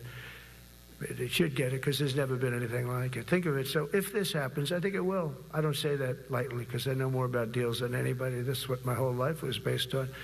And they can change, and this can certainly change. But we have just about everybody. We have one signature that we need, and that signature will pay in hell if they don't sign. I hope they sign for their own good and we create something really great. But to have done 8 of them is just like such an honor. And then we have Putin and Zelensky. The easiest one of them all. I said, that one I'll get done. I thought that was going to be first. The others were much harder, some of them. Azerbaijan this was going on for 36 years. They said, it's not solvable, sir. You don't do it. I said, I will do it. I will do it. And I got on the phone with the 2 countries. They were great. They were great. I knew immediately. I knew as soon as I started talking to them, we're going to solve that war. We did. Now they're so happy. Now they're friends. One said he's been president for 32 years, 22 years. He said, for 22 years, I did nothing but kill his people. They were in the room together at the Oval Office. And they started off spread like this. I have the beautiful Resolute desk. And one was here, and one was here. You couldn't get further away. That's the furthest I've ever seen 2 people in front of me. And as the hour went by, they got closer, closer, closer. And at the end of the hour, we had it done. And they hugged and hugged and hugged. And I said, that's so nice, and you're going to remain friends. And I spoke to them, one of them the other day. He said, no, he's now my friend. But for 22 years, he's been the head of Azerbaijan for 22 years. And the other guy, great guy too, 7. And you know that war, that was a war that was not solvable. He said for 7 years. The other one said for 22 years. All I did was kill his people. That's all I've done. I said, well, we're going to put a stop to that. So we solved that. So it's a great thing. It's a great feeling. You're saving Kosovo and Serbia. You're saving so many lives doing this if you can do it. But our people deserve nothing less than the very best, and we're never going to let them down. And if we can solve wars instead of you having to fight wars, wouldn't that be wonderful, right? Wouldn't that be wonderful? That's why one of the first executive orders I signed upon taking office was to restore the principle of merit. That's the most important word, other than the word tariff. I love tariffs. Most beautiful word. But I'm not allowed to say that anymore. I said tariff is my favorite word. I love the word tariff. We're becoming rich as hell. We have a big case in front of the Supreme Court, but I can't imagine. Because this is what other nations have done to us. And we have, great legal grounds. But you still have a case. It would be very bad if something happened. But I said, my favorite word in the English dictionary is the word tariff. And people thought that was strange. And the fake news came over and they really hit me hard on it. They said, what about love? What about religion? What about God? What about wife, family? I got killed when I said tariff is my favorite word. So I changed it. It's now my 5th favorite word.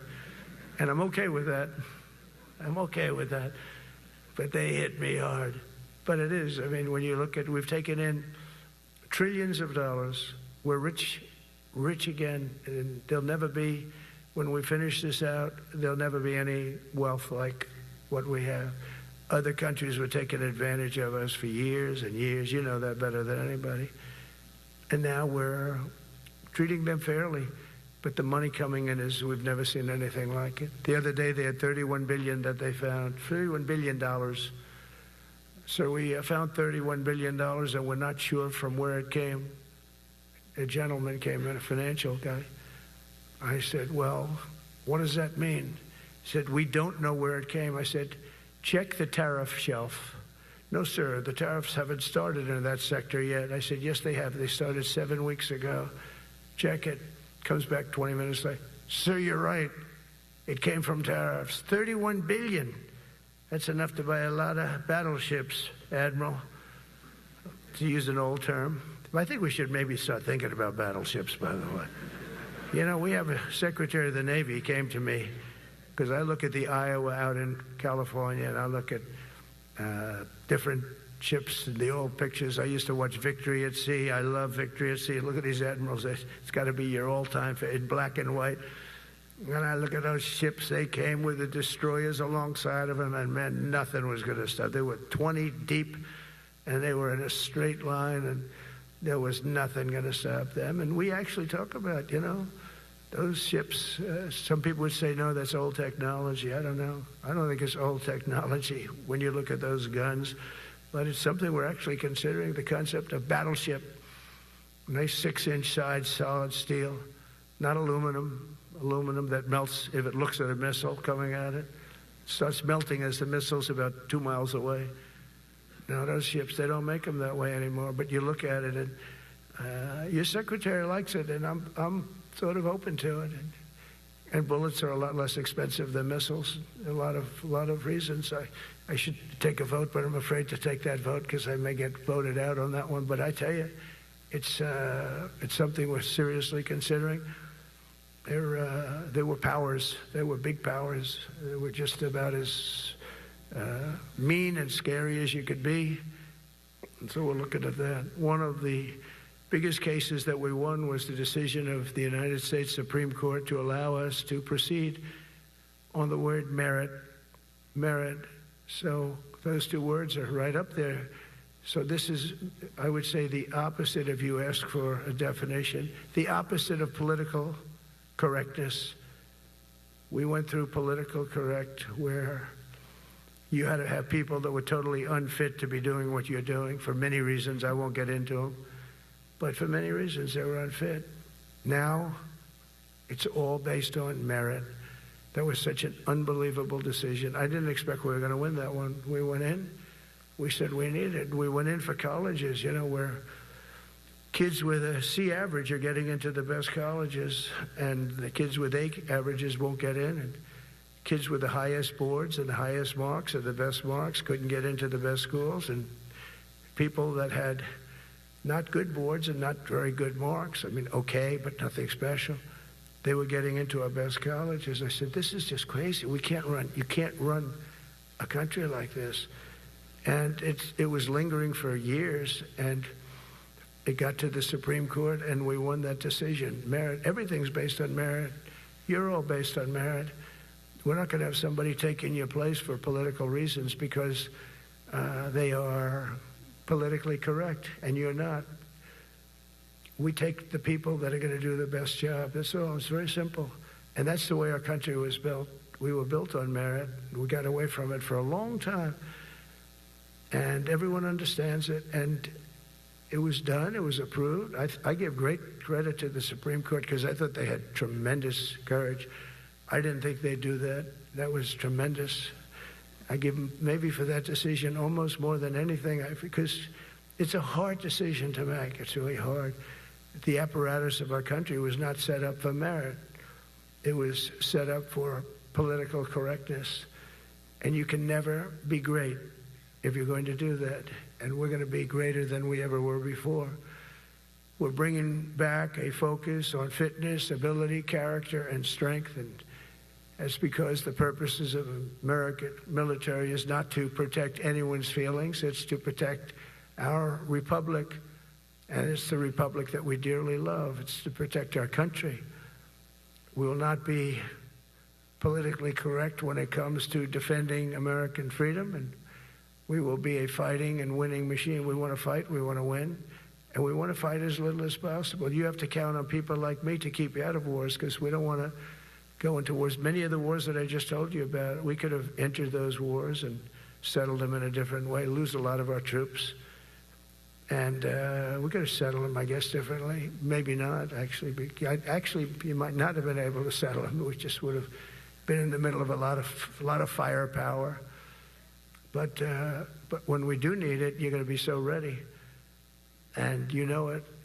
But very importantly, with that goal in mind, I've committed to spending over $1 trillion on our military in 2026, and that's the most in the history of our country. $1 trillion. That's a lot of money. I hope you like that. Ma'ams and sirs, I hope you like it. That's a hell of a lot of money. We have the best of everything.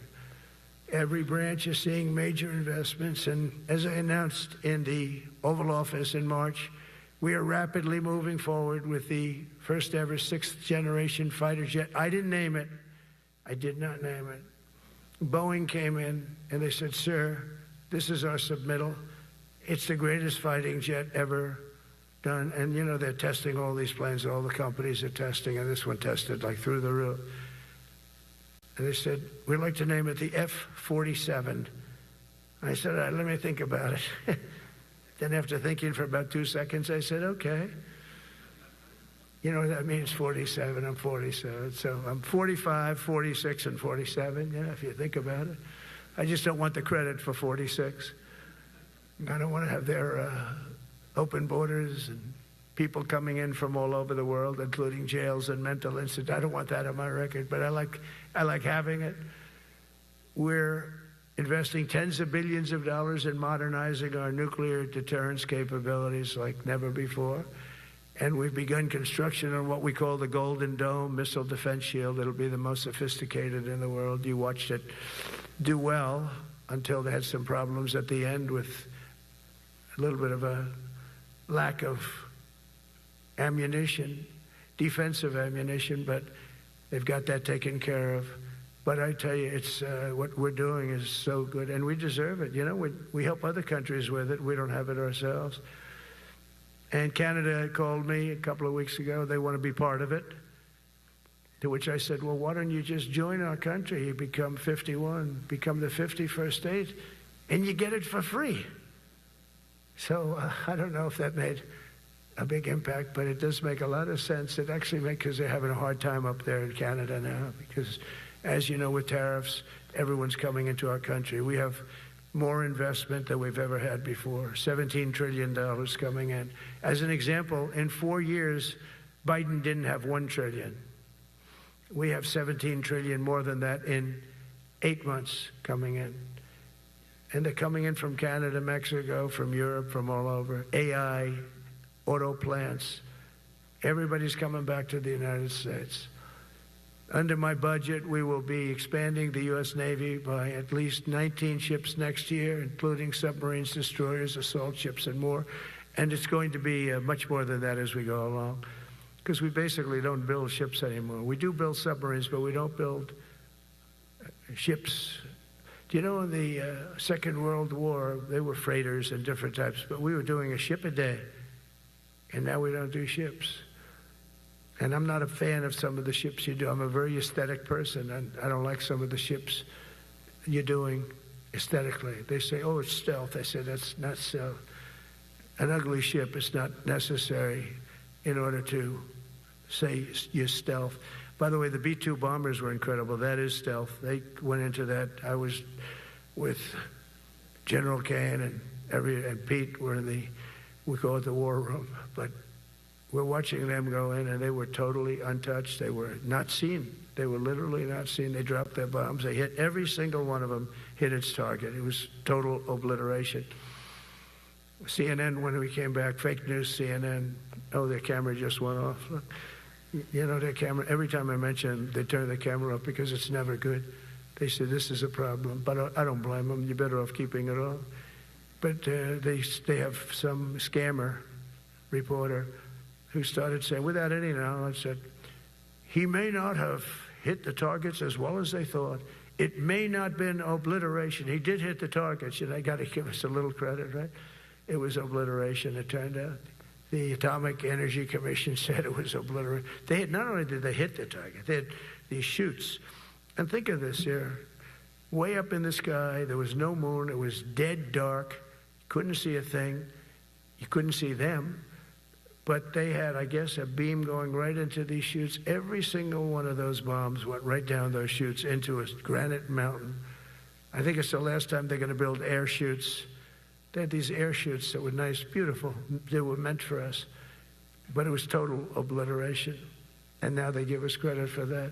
But these people were phenomenal. I tell you, for the Air Force people here, you can be very proud. That B-2, we just ordered a lot of new ones and updated ones, but I'd take the other ones. Let me tell you, they couldn't have worked any better. So they flew for 37 hours total, back and forth, no stops, no nothing. We had 52 tankers loading them up. And that's a job I wouldn't necessarily want too much, flying a tanker loaded up with hundreds of thousands of gallons of fuel. I don't know if I'd do that job. I asked the question, what happens if it gets hit? Sir, you don't want to know about that, right? I don't want to know about that. But those guys, they just hear us. They're incredible. I had them all to the Oval Office. We had the B-2 pilots and a lot of the people, even the people that took care of them, the maintenance people, just as important. We had them all to the White House, gave them a big party on the lawn, brought some of them into the Oval Office. But on top of all this, we'll deliver a hard-earned pay raise of 3.8% to every soldier, sailor, airman, Coast Guardsman, Space Guardman, and Marine, something you weren't getting from the past administration. They did not treat you with respect. They're Democrats. They never do. Not only are we rebuilding our great strength, but for the first time in years, my administration is actually using that strength to defend the core and vital interests of America. And very simply, we are putting America first. And I have since I've been elected. I've always put America first. It's sort of simple, you know, when you think. My campaign was run on common sense, and we did great. We got the highest numbers ever received in terms of districts. You know, they have it broken up, 2,500 versus 525. We won every swing state. We won the popular vote. We won everything. We won everything. You have to take a look at the map. It's almost entirely red, except there's a little blue line on each coast, and I think that's going to disappear too. We did really great, and part of it is because of our success with the military, the rebuilding of the military, the vote that I got from the military, and they're vicious people, you know, that we have to fight, just like you have to fight vicious people. Mine are a different kind of vicious, but they spread all these horrible, you know, they made up statements and said what I said about everything, but even about the military. But fortunately, the military didn't believe it. It's hard. You know, they make up a statement and they said, you say it. We had 25 people that said he never said that. 25. We had 25 affidavits. And they said, well, we're going with it anyway. You know, these sleazebags. And that's why the press is really losing all power, because people aren't believing it. We need an honest press. We need borders. We need borders. We need an honest press. We need fair elections. I mean, those three things. And we don't have an honest press. We have a really corrupt press, but we fight through the corrupt press. And the people understand you have to do this stuff a lot. You have to go on television a lot because you can't get a fair shake if you're going to rely on somebody else. They don't understand. They've destroyed the image of media now is at the lowest point it's ever been. It's lower than Congress. Can you believe that? It's something. But together with many of you in the room, we've brought back the fundamental principle that defending the homeland is the military's first and most important priority. That's what it is. Only in recent decades did politicians somehow come to believe that our job is to police the far reaches of Kenya and Somalia while America is under invasion from within. We're under invasion from within. No different than a foreign enemy, but more difficult in many ways because they don't wear uniforms. At least when they're wearing a uniform, you can take them out. These people don't have uniforms. But we are under invasion from within. We're stopping it very quickly. After spending trillions of dollars defending the borders of foreign countries, with your help, we're defending the borders of our country from now on. We're not going to let this happen. Biden let people come in from prisons, mental institutions, drug dealers, murderers. You know, we had 11,488 murderers allowed into our country by this guy who had no clue. He had no clue. He shouldn't have been there in the first place, but he had no clue.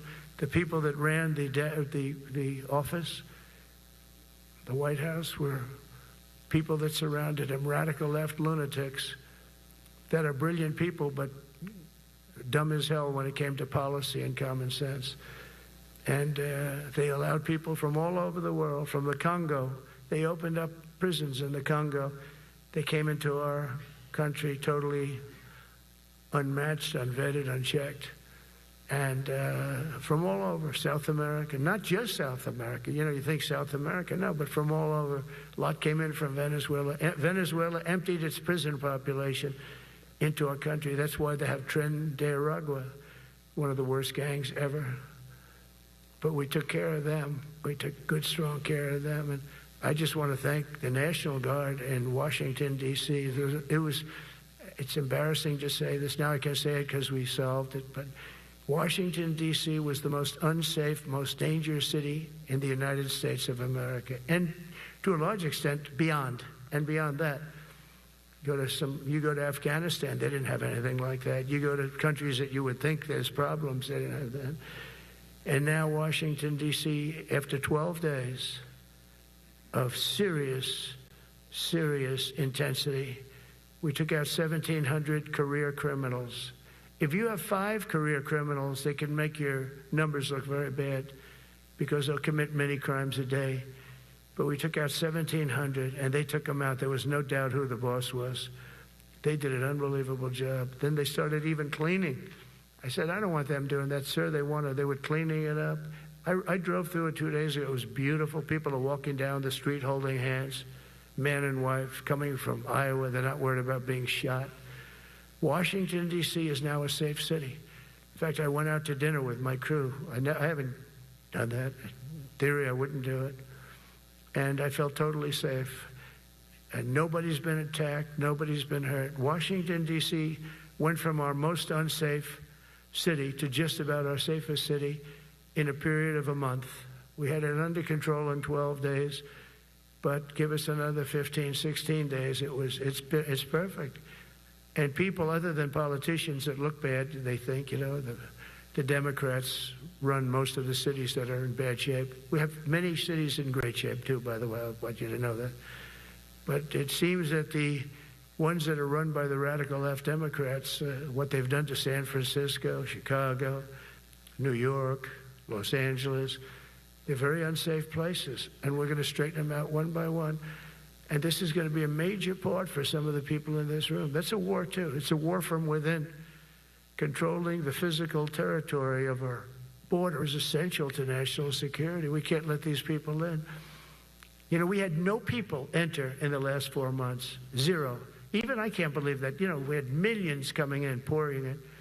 25 million all told. And of those 25 million, many of them should never be in our country. They would take their worst in jail and they'd put them in a caravan and they'd walk up. CNN was interviewing one person. Oh, why are you coming? I want freedom. Good. Were you in jail? Yes. For what? Murder. He said, you were in for, you had to see this anchor, a young woman. She's like, I couldn't believe. She'll probably lose her job. But because the left doesn't want to hear that.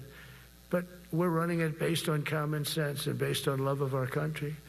But I want to salute every service member who has helped us carry out this critical mission. It's really a very important mission. And I told Pete, we should use some of these dangerous cities as training grounds for our military, National Guard, but military. Because we're going into Chicago very soon. That's a big city with an incompetent governor, stupid governor, stupid. They threw him out of his family business. He was so stupid. I know the family. He becomes governor. He's got money. Not money that he made, but he ran for governor, he won, and now he criticizes us all the time. And last week they had 11 people murdered, 44 people shot. The week before that they had 5 people murdered, 28 people shot. Every weekend they lose 5, 6. If they lose 5, they're considering it a great week. They shouldn't lose any. You shouldn't lose any. This is civilization. And he's always up there saying, we're in very good shape. We don't need the military. No, they need the military desperately. How about Portland? Portland, Oregon, where it looks like a war zone.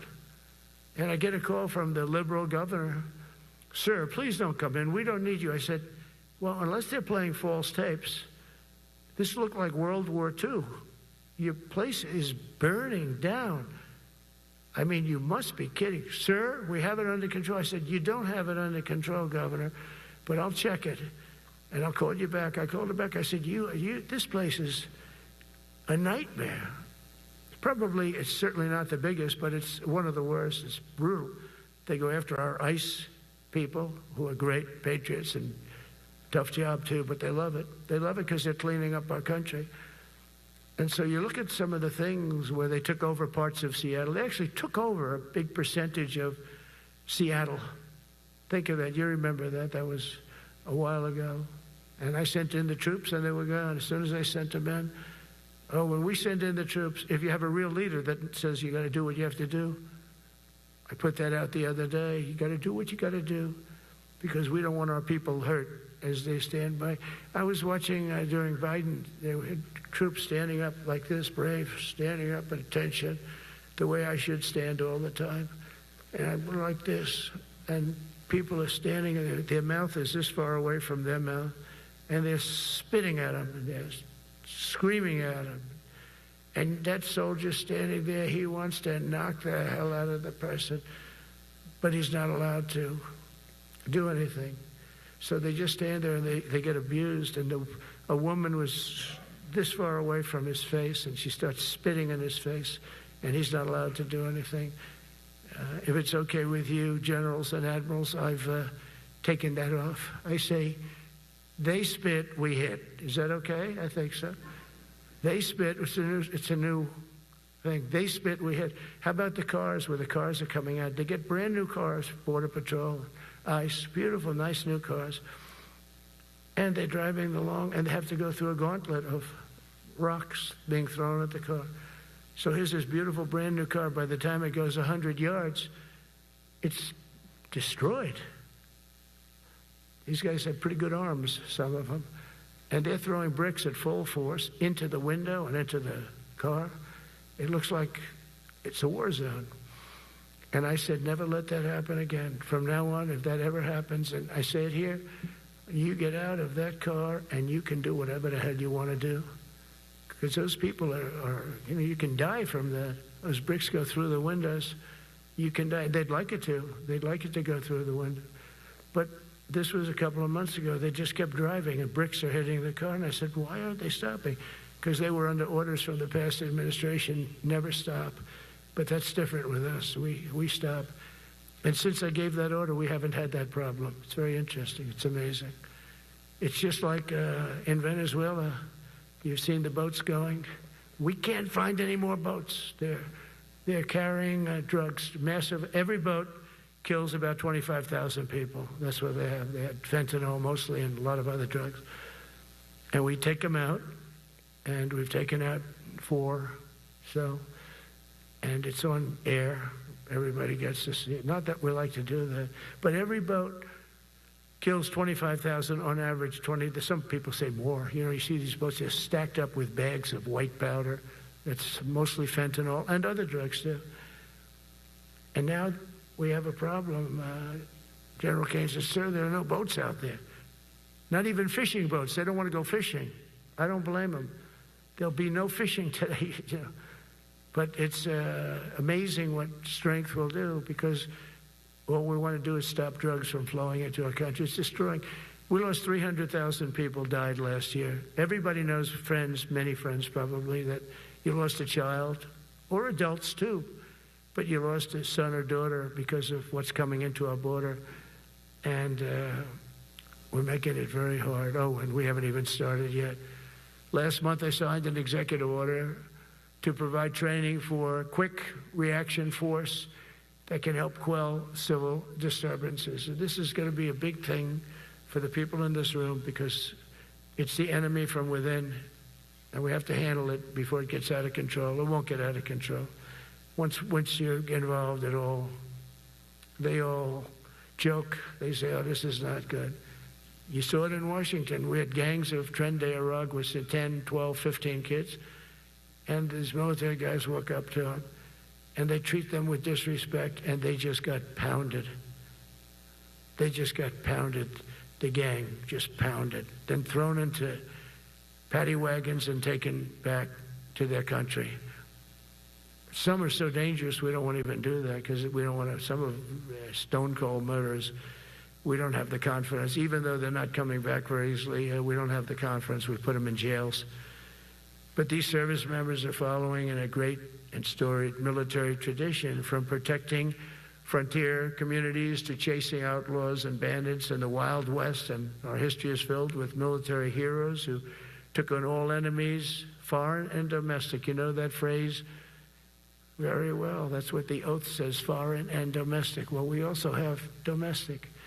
George Washington, Abraham Lincoln, Grover Cleveland, George Bush, and others all used the armed forces to keep domestic order and peace. Many of our leaders used the military to keep peace. Now they like to say, oh, you're not allowed to use the military. And you know what the people say? The people in those cities where they're being raped and shot and beat up, you know what they say? We love the military. You ever see where they interview the people on the street? I've never seen somebody say they don't, unless they're radical and paid off, because a lot of these insurrectionists are paid by, whether it's Soros or other people, but they're paid by the radical left. So today I want to thank every service member from general to private who has bravely helped us secure the nation's capital and make America safe for the American people. It's amazing. The whole world is watching. Everybody in the White House, they come up to me, young women, sir, thank you. I know immediately what they're thanking. They don't have to say it. They walk to work now to the White House. We haven't had a crime in Washington in so long because we got the careers. We call them the careers.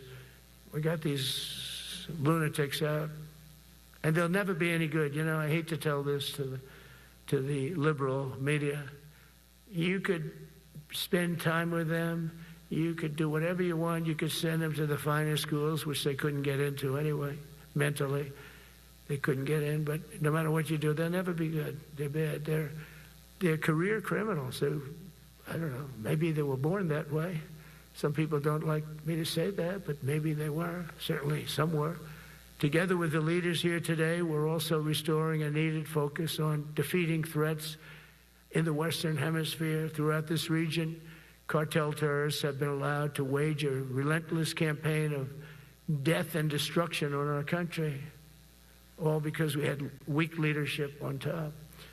And we did a great job with it first term, but this is something else what we're doing now. We're taking it to the next level, probably next level times 3. But we had COVID come up, and we had to take care of that. We did a great job with COVID. We had the therapeutics. It was just Regeneron. So many things we did for COVID, but we had to focus on that, and every other country in the world was being decimated by COVID. So we had to change gear a little bit to take care of that. But under our leadership, the military is now the knife's edge in combating this sinister enemy. We have to put the traffickers and cartels on notice, and we've done that. And we put them, a lot of them, we've called them a terrorist organization, which is actually a big thing to do. Nobody's done it, but I've done it with a lot of them. It gives you a tremendous advantage. If you try to poison our people, we will blow you out of existence, because that's the only language they really understand. That's why you don't see any more boats on the ocean. You don't see any boats. Around Venezuela, there's nothing. As president, I will never hesitate to defend our people from threats of violence, from the horrible plague that's taking place from within. The Iran nuclear power, the Iran, all of the great power that we thought existed, we blew it out to kingdom. We took advantage of it, and we just really took advantage of it, and it was a beautiful thing to see, and that's what military power can achieve. That's why I chose Raising Cane. He's fantastic, by the way. I hope you all agree. If anybody disagrees, could I please have your hand? Who disappears that Raising Cane is no good? Just raise your hand. I don't see any hands raised. All right. That means you're okay. That means that he's okay now, but I saw his results. You know, he took out ISIS. I was told it was going to take 4 years. It took 4 weeks. I went to see him, and he took him out in 4 weeks, knocked him out, knocked him to hell. And I was told by military people it was going to take 4 to 5 years to do it. And I don't even know if we'll have it then, sir. These were the Washington generals. I call them the television generals.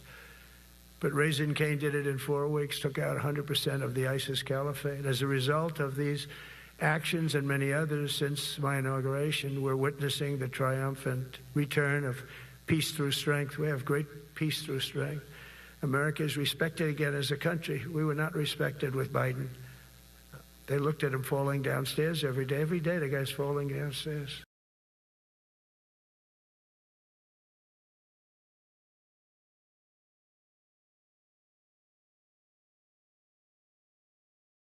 Any administration. Yeah, please. I'm curious, where are the other companies other than Pfizer? Are you expecting them to come on later? They're all with us. And I was honored to have Albert be the first. He's done a fantastic job with, as you know, with the COVID. He did a fantastic job with a lot of things. He's a leader, and Pfizer is right at the top. You know, it's there. Eli Lilly has been fantastic also, your friend, my friend. And they're all coming in over the next week. We're making deals with all of them. And I said, if we don't make a deal, then we're going to tariff them an extra 5, 6, 7, 8%, whatever the difference is, and we'll take it that way. So we took away the advantage by the fact that we have tariffs. We took away the advantage that they would have of just saying no, and we couldn't do anything about it. If they do that, what we do is we'd put a tariff on them of an equivalent amount, and we take it that way. And nobody wants to play that game. So they're going to be, they're all going to be good. We didn't have to mention that to Albert. Well, maybe I whispered it to him very slightly, you know. We had to give ourselves a little bit of an advantage. But no, but the tariffs played a big role because they know that's what's going to happen. President Trump. You mentioned the tariff, the exemption of the 232s, but can you share a timeline for when we can expect the results of that 232 investigation? Let Howard answer that question, please. Sure. So while we're negotiating with these companies, we're going to let them play out and finish these negotiations because they are the most important thing to the American people. So we are standing by, helping and working with them, but the driver of the 232 outcomes is our HHS team because, I mean, look what they've accomplished today. So we are on their side helping them, but that is the model that's going to drive. And you have to understand, Albert's spending $70 billion that he wouldn't be spending because of the tariffs, let's say, and other reasons. I think he liked the winner of November 5th, in all fairness, but because of the tariffs. And that wouldn't happen. He's not going to pay any tariffs because when he moves here, there are no tariffs. So he won't be paying tariffs. That's the beauty of it. If you move here, there are no tariffs. And we have over $17 trillion, Albert. Do you believe these numbers? So Biden had less than $1 trillion for 4 years. We have over $17 trillion for essentially 8 months. Pretty amazing. When will prices come down, Mr. President? When can America? They're going to start coming down. Drug prices? Well, they'll be starting immediately. Yeah. President, can you speak to what impact you think this reduction in drug prices will have on midterms coming up? I think it's going to have a huge. I said, if we can pull this off before midterms, I've wanted to do it from the beginning, from my first day in first term. And we were doing so well. We had the greatest economy we've ever had. Everything was good. And then we're ready to do this, which is complex and big. It's a big change. But what happened is COVID came, and we focused on COVID. We focused on COVID very hard with Albert, with the other companies, with everybody. Regeneron was a great thing. You know, we did a lot of therapeutics that were fantastic. And so we focused on that. And I said, if I pull this off again, the first thing I'm going to do, and you know, we've been working on this for 8 months. It's a very big deal. This is a big shock to the system. But it's not as much as I said. They're going to go up. The world is going to go up a little bit. We're going to come down a lot. But now it's fair. We're going to be paying the same thing. Yeah. President Trump, in your first term, when you cut the price of insulin, Biden later came in. He tried to steal credit for that. Do you think that? Do you worry that the Democrats are going to try to steal credit for these historic cuts? It's I really appreciate your question because I did. I cut the price of insulin down to $35. And the problem is with many of these things, and in this case it's going to be pretty quick, but oftentimes you'll do something medically because of the process, and it won't be seen for 2 or 3 years. That happened also with, I could say 4 different things, but just if you talk about insulin, so it was 200, 300, 500, and you couldn't get it, and I got it down to 35. And I said, I hope I win the next election, because otherwise whoever wins is going to take credit for it. Well, what happened is we did win the election. We did great. But unfortunately, it didn't work out that way from a practical standpoint. And Biden, when I saw him get up and take credit for the $35 and even less insulin, that was 1,000% lower than what it was just previous. Boy, I tell you, I didn't like it. I didn't like it. So I did the best I could to let him know we did it, because we want to be given credit. But we are the ones that got insulin down to that number. And you're right, they tried to take credit for it. They had nothing to do. In fact, they didn't even know what happened. All of a sudden, the insulin price kicked in at $35. And they asked Biden about it. He had no idea what the hell they were talking about. But after they explained, and they didn't really explain to him because he was not capable really of understanding it. But when they went out and talked about it, they acted like it was a great feat by Biden. It had nothing to do with him. And it continues, and we'll get it down even further. But insulin was, people weren't taking it, I would imagine. They couldn't take it. God bless you, Bobby. I hope I didn't catch COVID just there. Don't you have Paxlovid? What is it? He's got Paxlovid. Give me a Paxlovid immediately. While Nancy Pelosi is ignoring what you're doing for the American people, she's going after your administration for cutting taxpayer-funded health care for illegal aliens. Last night, Nancy Pelosi, she went on NBC last night, dropped a bunch of F-bombs, told Republicans to go F themselves. Has she lost her mind?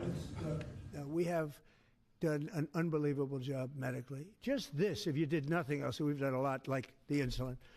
But just this, nobody can ever catch this. This is the biggest price reduction times, maybe 10 times, 15 times, than has ever been given before. And this is going to have a huge impact. You know, as I said, Obamacare is not a good thing. It's been bad. And I'd like to make it better. I told them, I spoke to a lot of people, a lot of Democrats recently. I said, why don't we change it? We can make Obamacare much better. We could come up with a new system that would be much better, less expensive for the people and better. This is maybe the biggest breakthrough, because, you know, when you're talking about the prescription drugs, that's a big part of it. So we're going to look. This is prescription, but we're going to be looking at that. We could come up and through this whole thing, you know, because I don't know, we'll probably have a shutdown, because one of the things they want to do is they want to give incredible Medicare, the Cadillac Medicare, to illegal immigrants. And what that does is it keeps them coming into our country, and like they do in California. And no country can afford that. No country. And we have the border stopped up. We have it closed. We have nobody for 4 months. Zero people came in. That wasn't me. That's by the authorities, who happen to be liberally oriented. But just think of that. We have people offering health care to people all over the world that they can't afford to pay. And that's the Democrats. And what that does is it brings people into the country because they want to come in for the health care. But no country can afford it, and they can't afford it. So we cannot allow them to charge tremendous amounts of money for health care for people that aren't even citizens. And in many cases, they come in from prisons, jails, and mental institutions. And we can't let that happen. So we have a big fight over that. We have a fight over open borders. They still want open borders. We're having a fight over men and women's sports, if you believe it. You would have thought they would have learned that it's not a good issue. And we have a fight in transgender, as you know, transgender for everybody. And that, when you talk medically, that's a lot of money, too. That's a lot. Those operations are bad. So those things are also being discussed right now. I mean, can you imagine we're actually talking about open borders, and we now have a great border, and we have a great country. Our country was dead 1 year ago. Now we have the hottest country anywhere in the world. Big difference. Yeah. What does it say about the state of the Democrat Party when they have a 33% favorability rating on average in recent months, and they're willing to shut down the government over health care? They are shutting it down. We're not shutting it down. We don't want it to shut down because we have the greatest period of time ever. I told you, we have $17 trillion being invested, so the last person that wants it shut down is us. Now, with that being said, we can do things during the shutdown that are irreversible, that are bad for them and irreversible by them, like cutting vast numbers of people out, cutting things that they like, cutting programs that they like. And you all know Russell Vought. He's become very popular recently because he can trim the budget to a level that you couldn't do any other way. So they're taking a risk by having a shutdown because of the shutdown, we can do things medically and other ways, including benefits. We can cut large numbers of people out. We don't want to do that, but we don't want fraud, waste, and abuse. And, we're cutting that. But they want to have illegal aliens come into our country and get massive health care at the cost to everybody else, and we don't have it. And that's I would say, the number one reason that they want to strike is to get illegal immigrants health care. And, Gavin Newsom wants that, too, in California, and it's destroying California.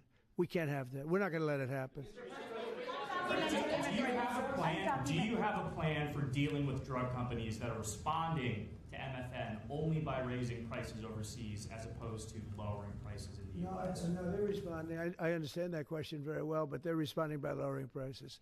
They're helped by lowering prices. There's a price at which they can't sell, and they're helped by lowering prices. In the case of Albert and in the case of Eli Lilly, the fact is our prices are coming down massively. You see, that's just a few of the basics, but they're coming down much more than that with many drugs, and over 1,000%. Think of that, over 1,000% reduction. And we'll show you that next week because we have some of them on the board next week where you have over 1,000% price reduction.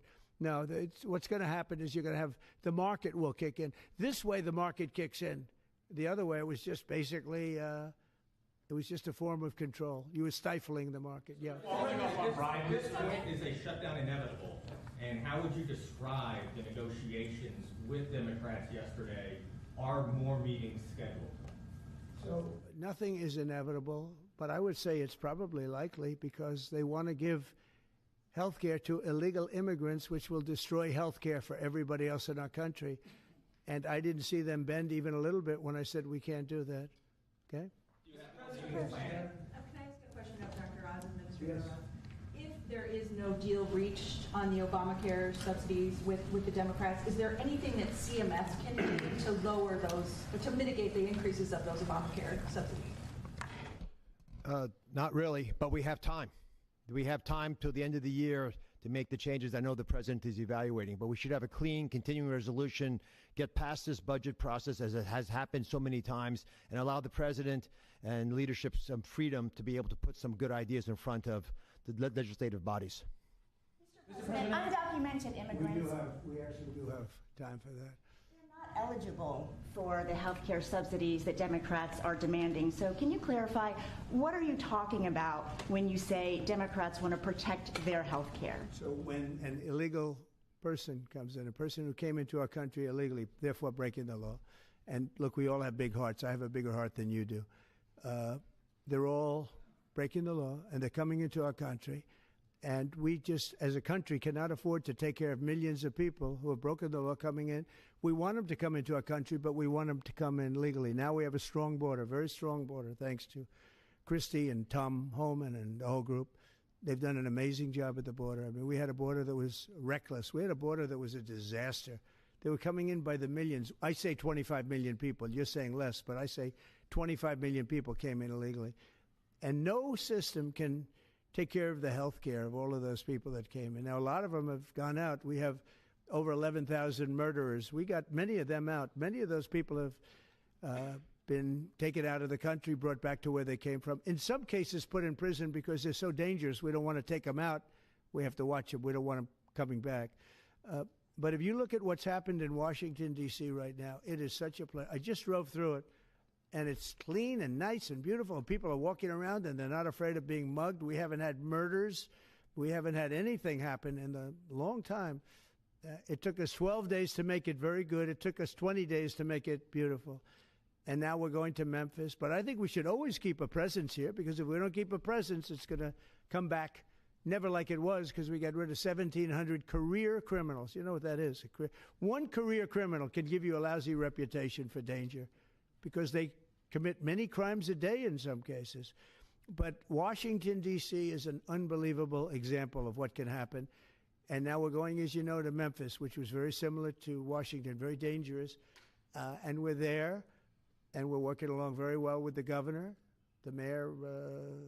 A lot of these Democrat mayors, you know, what they don't want to have us do well because if we do well, it makes them look bad, and they shouldn't feel that way. If I were a Democrat and I was a governor or mayor, I'd be calling Trump. I'd say, get your troops over here, just help, because the mayor of Washington is getting a lot of credit for what we did, a lot of credit. But the beauty is, isn't it nice, seriously, you walk down the street, you're not going to be mugged, you're not going to be hit. We had a meeting about 3-4 months ago, and I was saying to the media, how many of you people have been threatened or mugged or accosted during your walk to the White House? And they said, we don't walk to the White House anymore. But the answer was, remember, Brian, almost everybody's, look at this guy. They even attacked this big, strong guy, right? Didn't you get attacked? Did you? But, yeah, just take a look at the other guy, right? What happened to the other guy? I don't know. Those other guys are pretty tough. They're tough with a gun in their hand, right? And, you were hit pretty hard. But almost everybody was. And now, nobody. Anybody been accosted in the last 3 weeks? If I would have said that 6 months ago, half the hands would have been raised out. No, we have a very safe city now. The country's going to be safe. We're doing one at a time, and we'll be going to Chicago. I told you this, sir. Union Pacific, head of the railroad. He knows this country very well. Started off as a very low-rung employee of the Union Pacific. He's now chairman. He came to me and he said, sir, save Chicago. It's a great city. It's going down fast. They had 11 people killed over the last couple of weeks. 11 people killed, 48 shot. That's not a city. It's a war zone. There's no city in the world like that. And then we have to listen to this Pritzker get up. I know him well. They threw him out of his business, and the family threw him out of the business because he's a loser. But we have to listen to Pritzker get up. He should call me and say, get the troops in. You ever hear that? 11 people over a week and a half killed. And I think it's 48, when you add it up, 48 people shot. And then I have to listen to a governor say how nice it is. It's a wonderful experience. Now, what is a wonderful experience is D.C. People are eating in the restaurants. They just opened 2 new restaurants, which hasn't worked in years. And we had it pretty good 4 years ago. We were just getting ready to do this, but we did it right. And, we have a big victory in the Supreme Court. It's called merit. And so that includes the military. Our soldiers, did you see what they look like? These guys, they look like serious soldiers. They weren't playing games. And they went in there and they did a fantastic job. And Washington, D.C. is now a beautiful, safe city. The restaurants are thriving. The people are walking down the street holding their husband or their boyfriend's hand, and they're not worried about being raped or mugged or shot at. And it's been an amazing thing. And we'll do that in every city. We'll do them sort of one at a time. We'll do a couple at a time. And we have a tremendous force because, as you know, in recruitment numbers, when we put out, 2 years ago, when Biden would put out recruitment, nobody would join. Nobody wanted to be in the military. Nobody wanted to be police. It was just announced this morning. You probably saw my speech over with the military, with the generals, admirals. Record numbers of people signing up for the Navy, the Army, Air Force, Marines, Coast Guard, Space Force. I love Space Force. That was my baby. But we have record numbers of people signing up, and that includes police department, fire department. So, it's been an amazing thing. Well, we're going to have another meeting next week on this. We have another great company coming in, similar kind of numbers. But we're going to show you some 1,000% drops in prices. There has never been anything like this in the history of medicine, and it's an honor. And Albert, I want to thank you, and I want to thank everybody behind me, because you are a great team. We have a great team. Everybody says you have a great cabinet. It's a great team. So thank you, Bobby. Thank you very much. Thank you, everybody.